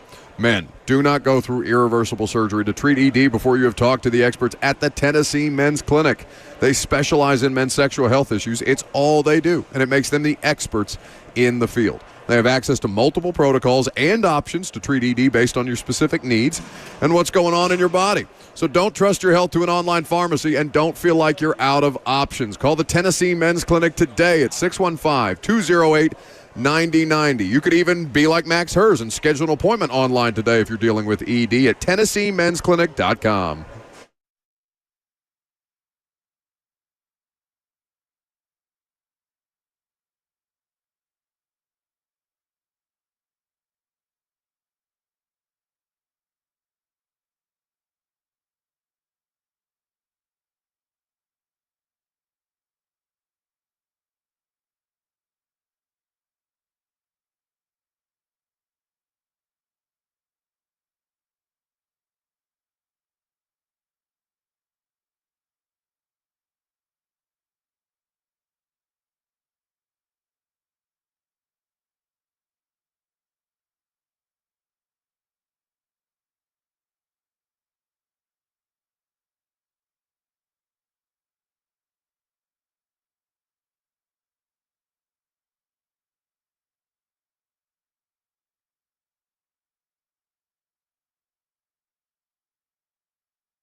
Welcome back to the show. We are fueled by Hattie B's Hot Chicken. 615-737-1045 is the number. Titans legend Rashad Weaver signing a one-year deal with the New York Jets. So good for Weave. Prolongs his NFL career. Going to give it a go in New York. I think he was on the Texans and maybe the Rams practice squad at the end of the year last year after getting released by the Titans. Never really had the impact as a fourth-round pick that you were hoping for. But, you know, it falls in line with a couple of drafts. But them's the breaks. Yeah, Boris Johnson said. What is Boris Johnson doing in the world right now? Yeah. I think he's got a podcast. No, everybody got a podcast. No, I'm kidding. I don't know. Gavin Newsom got a podcast. What happens if I Google Boris Johnson podcast? Probably a podcast interview that he's done will pop up. I think he's supposed to be on next season of Traitors. Isn't that was it you that was advocating for me to try that show? Or you wanted me to do The Bachelor? I wanted you to go on The Bachelor. I wanted you to go on Traitors. I would just like for you to have some of your skeletons in your closet shown to America. So when you're in front of a camera, you that physically long, raided my closets. You know what kind of skeletons are in my closet. Yeah, I can't fit in any of those skinny ass clothes. Put Boris Johnson on Love Is Blind. We can start sprinkling in just random famous people. Oh my God, I matched with the Boris, why are you breaking up with me? Them's the breaks. Yeah. No, I mean, why not? The American government's being run on Twitter by now anyway. So why not let the reality TV shows have former prime ministers of the United Kingdom on it? All right. So we talked about best and worst case scenarios for the Titans at quarterback, and Carson Wentz was nowhere near our discussion, even though he was a free agent. I haven't thought about him. I haven't considered him. I have not wanted him on the Titans roster by any stretch of the imagination. And then Ben Volin decides to troll the entire Titans fan base. By the way, Ben Volin is a very reputable NFL reporter based out of Boston, I believe the Boston Globe, if I'm not mistaken. He's been covering the Patriots for a long, long time. In fact, he spent a lot of time here over the course of the last couple of years with Vrabel and Malcolm Butler and all the different Patriots parts and pieces that ended up in Tennessee for that era. But Ben Volin tweets yesterday, keep an eye on the Titans and Carson Wentz. And I'm telling you, Lucas, I haven't had that bad of a reaction to something that I saw on the internet since I saw that Mike Woodson was not going to be fired in season, but they were going to give him the rest of the season. Again, the Indiana basketball the context would be so critically important. If he is the backup quarterback, like he was, I still don't like it. He was the backup quarterback of the Kansas City Chiefs last year. Okay, and they didn't need him to play, but one game where they sat all of his starters. Yeah, and they got destroyed. Carson by the Wentz is going to have to play a game here. Last season, if he gets signed here, I would put the over-under on 3.5 games that the backup quarterback, whomever the backup quarterback is, has to play in Tennessee, no matter whom they draft. He went 12 of 19 in 3 games played last year, 118 yards, no touchdowns, no picks. Was with the Rams in 23, obviously the Commanders in 22. So, my goodness, talk about journeyman. He defines that now. Carson Wentz, assuming he's not brought back to Kansas City, will be on his 6th team in 6 years. Why is he not the worst-case scenario for a backup quarterback when you already have Will Levis under contract? They have the same traits. I think Levis would be a worse-case scenario as your backup than Wentz, but I also just don't think that's a situation that's going to happen. He's going to cost less Let me than ask Wentz. you this. Would the Chiefs sign Levis as a backup quarterback? Andy Reid probably look at him and say, I'll win a Super Bowl with him, you dopes. Yeah, bad Again, example. The context is so important. If it's Wentz is the backup with Ward starting day one and he's the guy, then it's so different from Wentz being the bridge option or whatever it might be. But I get the reaction. I do get the visceral reaction. But it's a worst case scenario for you too, isn't it? Didn't you just say that? Worst case scenario would be Wentz is your starter with Rudolph as your backup, and you're just trading back. You don't want to draft a quarterback number 1 overall. Please, don't even speak those words into the universe. I'm already dreading this football season a lot. But if you're talking about reliable, consistent, trustworthy backup quarterback play, just bring back Mason Rudolph. Like, why even bother? Make some kind of compelling enough Mason Rudolph offer.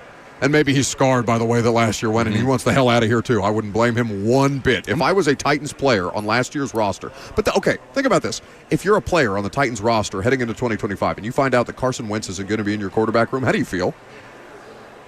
A player. Calvin Ridley.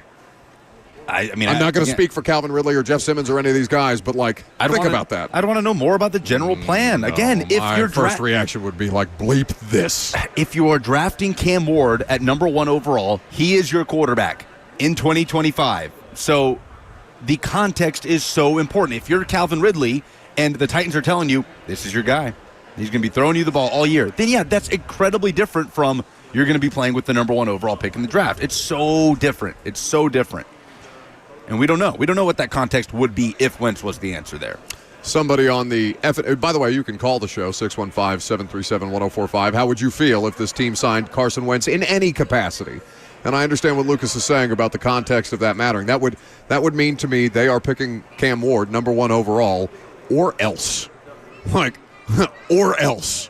You want to see a fan base check out before a season even begins. If you bring any of these quarterbacks in here without drafting Cam Ward at this point, you're going to lose the fan base. Yeah, I mean it's other than the sickos, other than the brave, and listen, I have tremendous respect for any fan base that goes through the amount of bad product that Titans fans have been through over the course of the last 4 years. Let's call it. All right, it's been tough, and I so appreciate that you guys want to still believe and still support your team and all these different things. But the deal breaker to me, because I saw about 7,500 people out there at Nissan Stadium for that last game, so she can show off her Houston Oilers uniforms for nobody to watch and not to be stuffed into a noon slate in the middle of the rain to get smacked by the Texans. But this was always going to be the case, right? I know you didn't like the idea of Darnold here on $36-40 million a year, but money aside for a minute, Darnold was your best opportunity at competent quarterback play on the veteran market. I think we could agree, right? Money aside, that is your best chance, the highest upside chance for that. So it was probably always going to be Darnold, number 1 pick, or bottoming out kind of year with Mac Jones, Jacoby Brissett, whoever. Right? And you could bottom out with the number 1 pick. We've seen plenty of rookie quarterbacks. Sure, but at least there'd be reason to keep people interested. Yes, exactly. So, we shouldn't be blindsided then when we see Darnold to the Seahawks. Now the options are Cam Ward or a bottoming out year at the quarterback position. And we've seen what bad quarterback play does as a ripple effect to the rest of the team. I just think it's so unacceptable to even consider the second path. Yeah, to actively bottom out. That is the definition of patience over panic. And my question to that would be, they can kick rocks. That's just because you don't want to cover that. Again, if that's their strategy. So no. It's not just because I don't want to cover that. It's in part that I don't want to watch bad football. I don't want to waste my time. I don't want to deal with the fan base either, and the fan base doesn't want to deal with the fact that they're actively having their time wasted by a professional football organization that can't get their bleep together.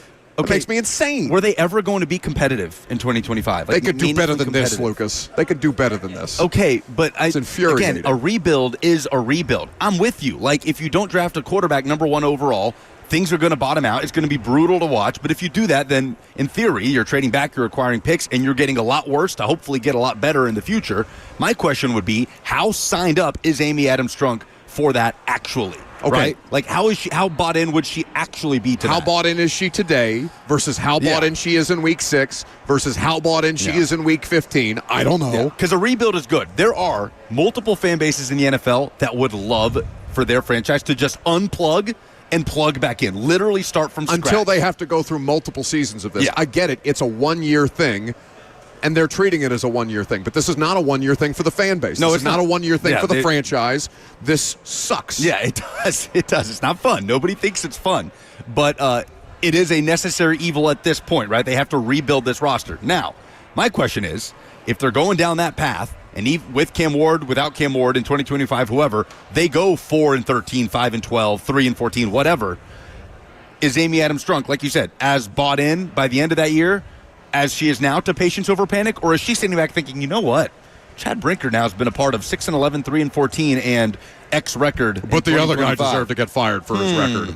Yeah, so that's my biggest question. Okay, that's a bold move with the recent history of this franchise in turnover with coaches and GMs. But A rebuild is a rebuild. It's not fun for anybody unless there's a payoff at the end with the light at the end of the tunnel, and who knows how far down that is. But they told us this is a rebuild, so I'm not going to sit here and act blindsided when they go about things as though they are rebuilding from almost scratch. I'm not blindsided. I'm sick of it. Fans are sick of it. People are sick of it. They have a football team that doesn't matter.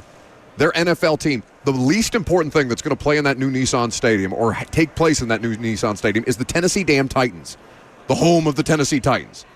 Super Bowl, college football playoff, Final Four, WrestleMania, monster truck rallies, Beyonce, whatever. Those are all more important than the team whose home that new stadium is. They'll probably make more money, too. I understand, but I feel like we just get to the point where we're just beating a dead horse here. Yeah, they're bad, and they're probably going to be bad in 2025. That's not going to stop me from beating up on them from not being better.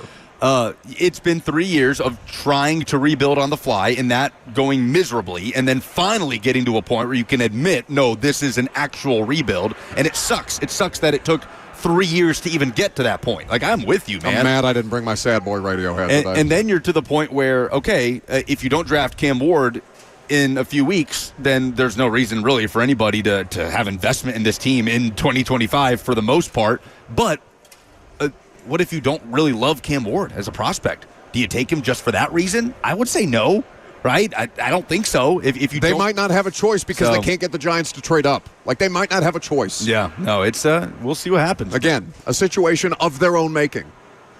615-737-1045 is the number if you want to get in. We can do that. How about Tim in Portland next? How you guys doing? Good. Good. Me too. Did we just trade another player to the Baltimore Ravens? No. No, that ain't true. Okay. All right. Good. We are in the same cycle we have been in for 22 or 23 years.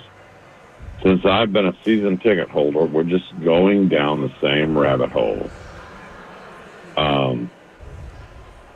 Something has to change. You guys tell me. I'm just a fan. I appreciate the call, Tim. I think he's assuming DeAndre Hopkins. Derrick Henry didn't get traded to the Ravens. D-Hop didn't get traded to the Ravens. They were both unrestricted free agents, and they want to win games, so they went somewhere else. So you traded Hopkins to the Chiefs, and then he got picked up by the Ravens. For sure. I do love Tim's smoky voice, though. Yeah, great voice. Many people are alleging it's not smoke. Many people may be right. Who's to say? I mean, what do you change? I don't know. You can... Washington changed the ownership and then changed the quarterback and then changed the coach and then changed the general manager. They changed literally everything, and they got to the NFC Championship. That doesn't happen. So what you do in the meantime, I don't know. I guess you just got to grit your teeth and bear it. You build out a roster. I mean, that's what they're going to try to do. They're not even doing that right now. How about Mo next? Yeah, I just had a quick comment, a few comments real quick. I like Carson Wentz as an option. I feel like he's a valuable quarterback option. I know what he did in like the last game of Kansas City last year wasn't very decent, but I feel like he's a good veteran that could back up or start in place of our rookie quarterback if we do draft Shador or Cam. And Buck, I feel like you need to take just a chill pill. I mean, the organization, they know what they're doing. Do they're they? not going to go Based into on the what? season. What do you mean they know what they're doing? What is the They're not evidence that gonna they go know into what the they're doing? It's just nonsense. Take a They're chill not pill going to go for into what? the season not wanting the team to be better. And like they said, it's a slow burn process. And I just feel like you should just take a chill pill. They know what they're doing. They're professionals, and I feel like they will get this right. Thank you. Yeah, so did the last three people that they fired. So, thank you. That's my chill pill.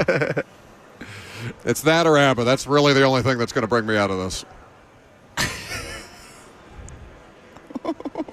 We're going to get licensed and fined for this by Pixar and whoever else. Unbelievable. That's my chill pill. The Madagascar soundtrack. We don't know if they know what they're doing. That's what the results will tell us. What on earth? Yeah, but we can't to just assume to give that organization the benefit of the doubt after the last 3 years is benefit garbage. of the doubt and trust is going to be far and few between with this fan base. But yeah, we don't know. Again, they have to build out this roster. I understand they're not making enough moves to appease you right now, but the draft is in a few weeks.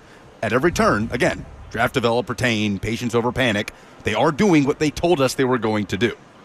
Not saying it's going to work, and I'm not saying 2025 is going to be fun. It's very much probably not, unless you draft Cam Ward, and he's one of the most exciting rookies, and the offensive line takes a huge leap, and you win 6-7 games, and there's all this optimism going into 26. That's best case scenario, it feels like right now. But they are doing what they told us they were going to do. Again, I know. That doesn't mean that I have to like it or trust them. Yeah, no, you don't have to trust them. I absolutely do not. No, but I'm telling you, it's going to be a lot more exhausting to complain about it as ferociously as we have been for months and months than to just sit back and understand this is just what's happening, and then we just cover what's happening. I'm not down for acceptance, though. Like that doesn't vibe.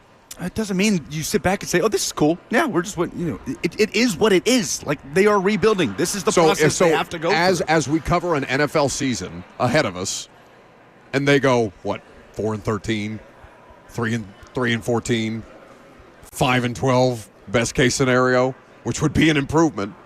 I'm just going to be like, well, they told us that this was going to be. That's what I'm going to do for 3 hours a day. Yeah, it sucks, but no, this is all. That's garbage. You can do that way if you want to. I do not accept that. But to act like shocked by it, I'm not shocked by it, Lucas. I'm not shocked by it in the least. I'm pissed about it. There's a difference. I'm not surprised by any of this. I'm pissed about it. 615-737-1045 is the number. If you would like to get in, who else you got, Bert? We got Bam. What's going on, Bam? How about Bam? Hey, man, listen to the last caller, bro. No, never. But I wouldn't even go to a game. And y'all know how much I love my Titans. But Carson Wentz, but that's absolutely saying we are tanking. We are throwing the white flag. We are doing. If you're gonna bring somebody, bring Russ. Bring Russ. I mean, I could deal with Russ. You know what I'm saying? I could. Sierra, that's the homie. I could deal with Russ. I'm not worried about that. But this season, I don't necessarily trust these people. I can't trust them right now. They're not giving me a reason to trust them. They're not giving me a reason to be excited. The off season seems like as miserable as we was watching Levis throw interceptions. So yeah, I mean, I don't know, Buck. I'm with you. I stand with you, buddy. I appreciate the call.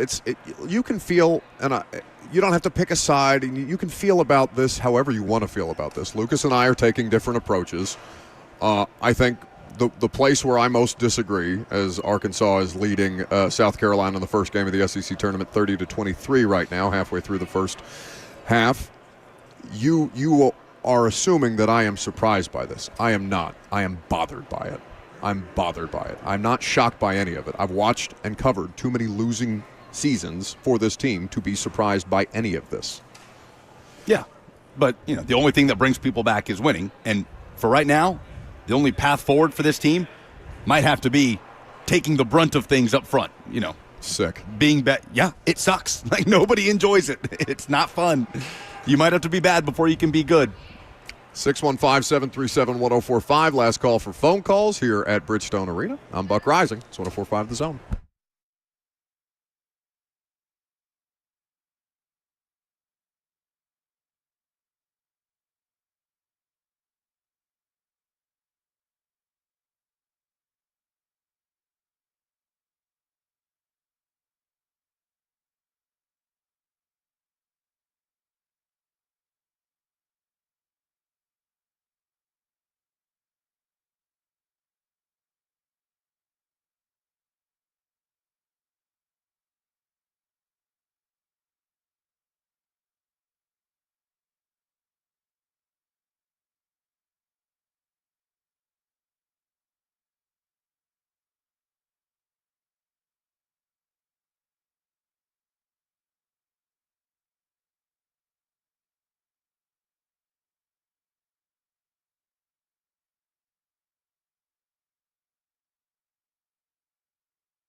Welcome back to the show.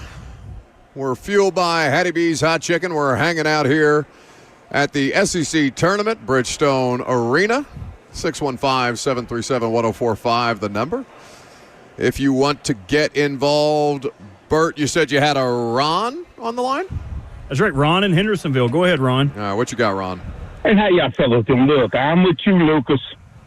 Absolutely. 100%. You're right. God, because, I'm a season ticket holder, been one since they've been here, since the beginning. And I've seen this when we've had winning seasons. I've seen this when we had losing seasons.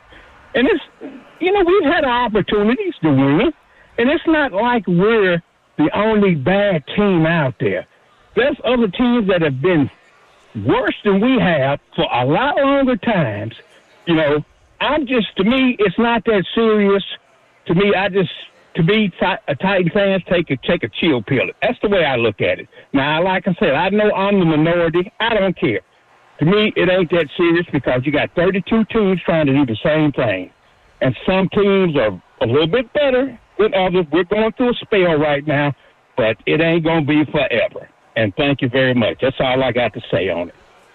Thanks for the call, Ron. I would have hit him with the music, but he was in support of my BD, Lucas. What does that mean? Baby daddy? What's this baby? It's going to be an awkward conversation with Cheyenne. It's this baby you speak Did of. you adopt one? I mean, I support your civil union. You probably need to go to a different state at this point in time. Being silent. Yeah, he's leaving the irony out there. Maybe it's Ross. Ross is the baby. Ross is the love child of Lucas and Bert. Oh, no, but God, that baby needs to lay off the cigs.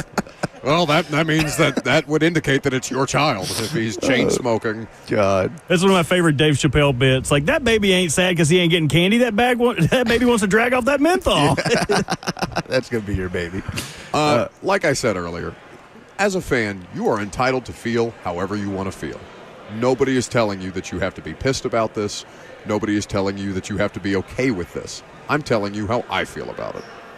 Yeah, and it's not that it's not serious. Like, it is. And it's serious. Fans take this stuff seriously. But what would be insufferable is understanding what's happening and what's going to be necessary for the Titans to be good again. They're going to have to be bad first. They're just going to have to take their lumps to build out this roster like they say they're going to do, which is the way a lot of fan bases that are in purgatory right now would love for their team to do and rebuild. So to accept that and understand, yeah, it sucks that we're here, but this is what they have to do moving forward, and then we just cover what they have to do moving forward, it's just going to be so insufferable for ourselves to just be complaining about it at every turn. Buddy, I wish that we had something. We don't have to like it. Like, yeah, this sucks. It sucks that you have to be bad before you can be good, but it just is what it is. That's not accepting and saying it's okay, it's fine. The whole point is for the long term. So, yeah, it's not fun, but it's what they have to do, and we're going to cover them in their process of trying to get there. DeMario is asking me, how would I feel about it if I was a fan? Well, I don't know. I mean, I'm not financially invested in them at all. That would definitely, my attitude would be a lot worse if I was spending money on them. So I genuinely don't know how I would feel about that if I was a Titans fan. I've never had to go through that specific experience, but I guess the thing that makes it more visceral, Lucas, is they've been bad. They have been bad for a long time now, and I don't for 4 years. Yeah. That's a long time. Yeah, that's a long time in a league that's built for parity, and you have teams going from worst to first. Basically, I don't know. It's like 19 the last 21 years you've had teams go worst to first. None did last year, but this will be. It's not the extreme that you see with Jets and Browns or whoever, or Panthers. But yes, like this will be the fourth year of not being a necessarily competitive. I'll say third year. This will be the third year of not being a competitive, meaningfully competitive football team. Yeah, no, and so it sucks. To answer the commenter's question, how would I feel about it if I was a fan? I would probably pick something else to do with my time. But that's me. That doesn't have to be you. And I get that people are invested at different levels. Anything on the basketball? I know we're in a commercial break right now in the first game of the SEC tournament. As we move forward here at Bridgestone Arena, the rest of the shows are going to be out here the rest of the afternoon. with Blaine and Zach, and then 3HL on after that. I assume Slay's going to be half on the radio, half on the TV for his SEC network coverage. I'm sure he's got very nice suits picked out for each day. Why is that still there? That is in celebration of Brian Callahan saying nice things about Treylon Burks. Everybody involved with that soundbite should feel ashamed of themselves. No, but the context is not important in that case. It's important to me. Speaking of, it's halftime, and there is Slay. Ironically enough, we should go say hi to him at some point if we're not bothering him in the middle of his SEC network coverage. We're watching it here on an iPad in the concourse, and the rest of the radio shows will be out here. We'll be out here, too, the rest of the week. So we look forward to hanging out with you guys. Of course, as Tennessee gets ready to play later in the tournament, we'll see a lot more Vols fans out here. Today, Arkansas heavy. Obviously, they are playing right now with a 41-30 lead over woeful South Carolina. South Carolina finished with the worst record in the SEC? Oh, yeah. Yeah, I for would sure. think. Certainly at 12. They're 2-16. No, they're one of the – it's just them and LSU really that are completely out of any NCAA tournament discussion. All right, polls, Bert.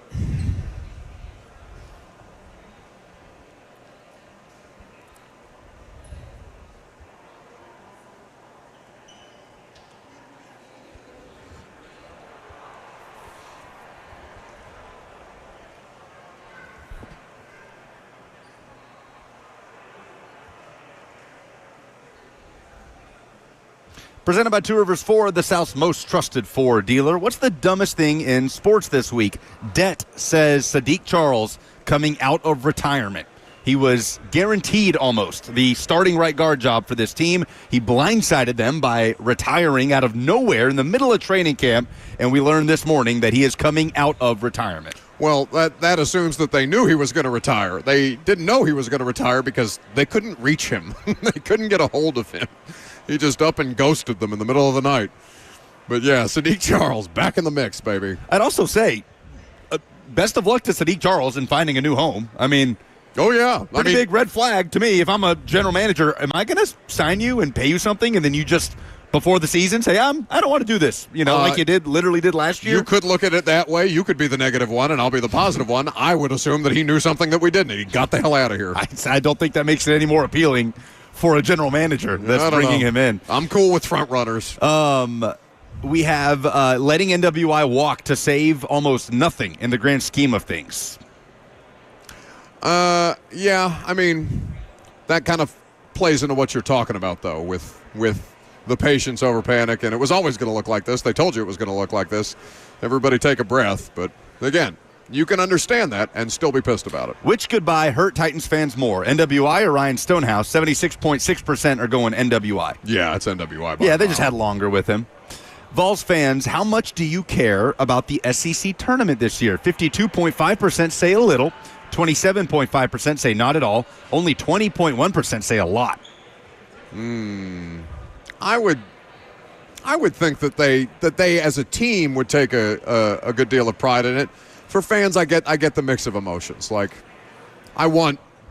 Indiana's playing Oregon in the first round of the Big Ten. I want Indiana to win because they're not a lock to make the tournament. Tennessee's going to make the tournament. Yes. It's two different worlds. So conference tournaments matter a great deal more for some. Doesn't mean that they're not important, but I would say most Vols fans want to, they want to have some pride and come in here and acquit themselves better than they did last year against Mississippi State. For sure. It's hard to ignore the recent history, the Tennessee winning the SEC tournament, then getting bounced in the first weekend, and then going one and done in the SEC tournament last year and going all the way to the Elite Eight. But also, Tennessee basketball is not established enough a program, has not done enough as a program to just scoff at championships, in my mind.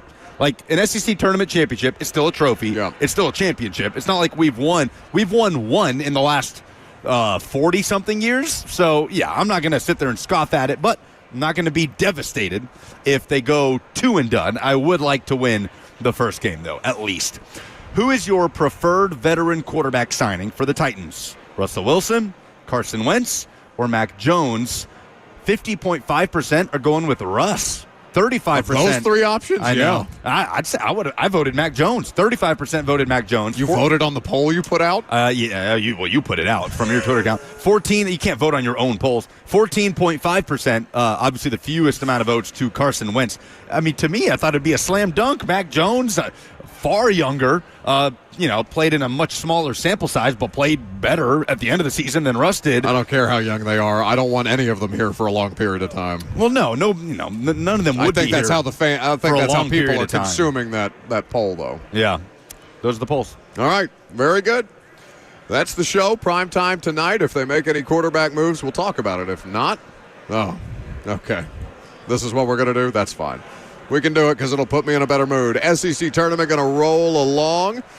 And, of course, you can continue to listen to Blaine and Zach and 3HL coming up next.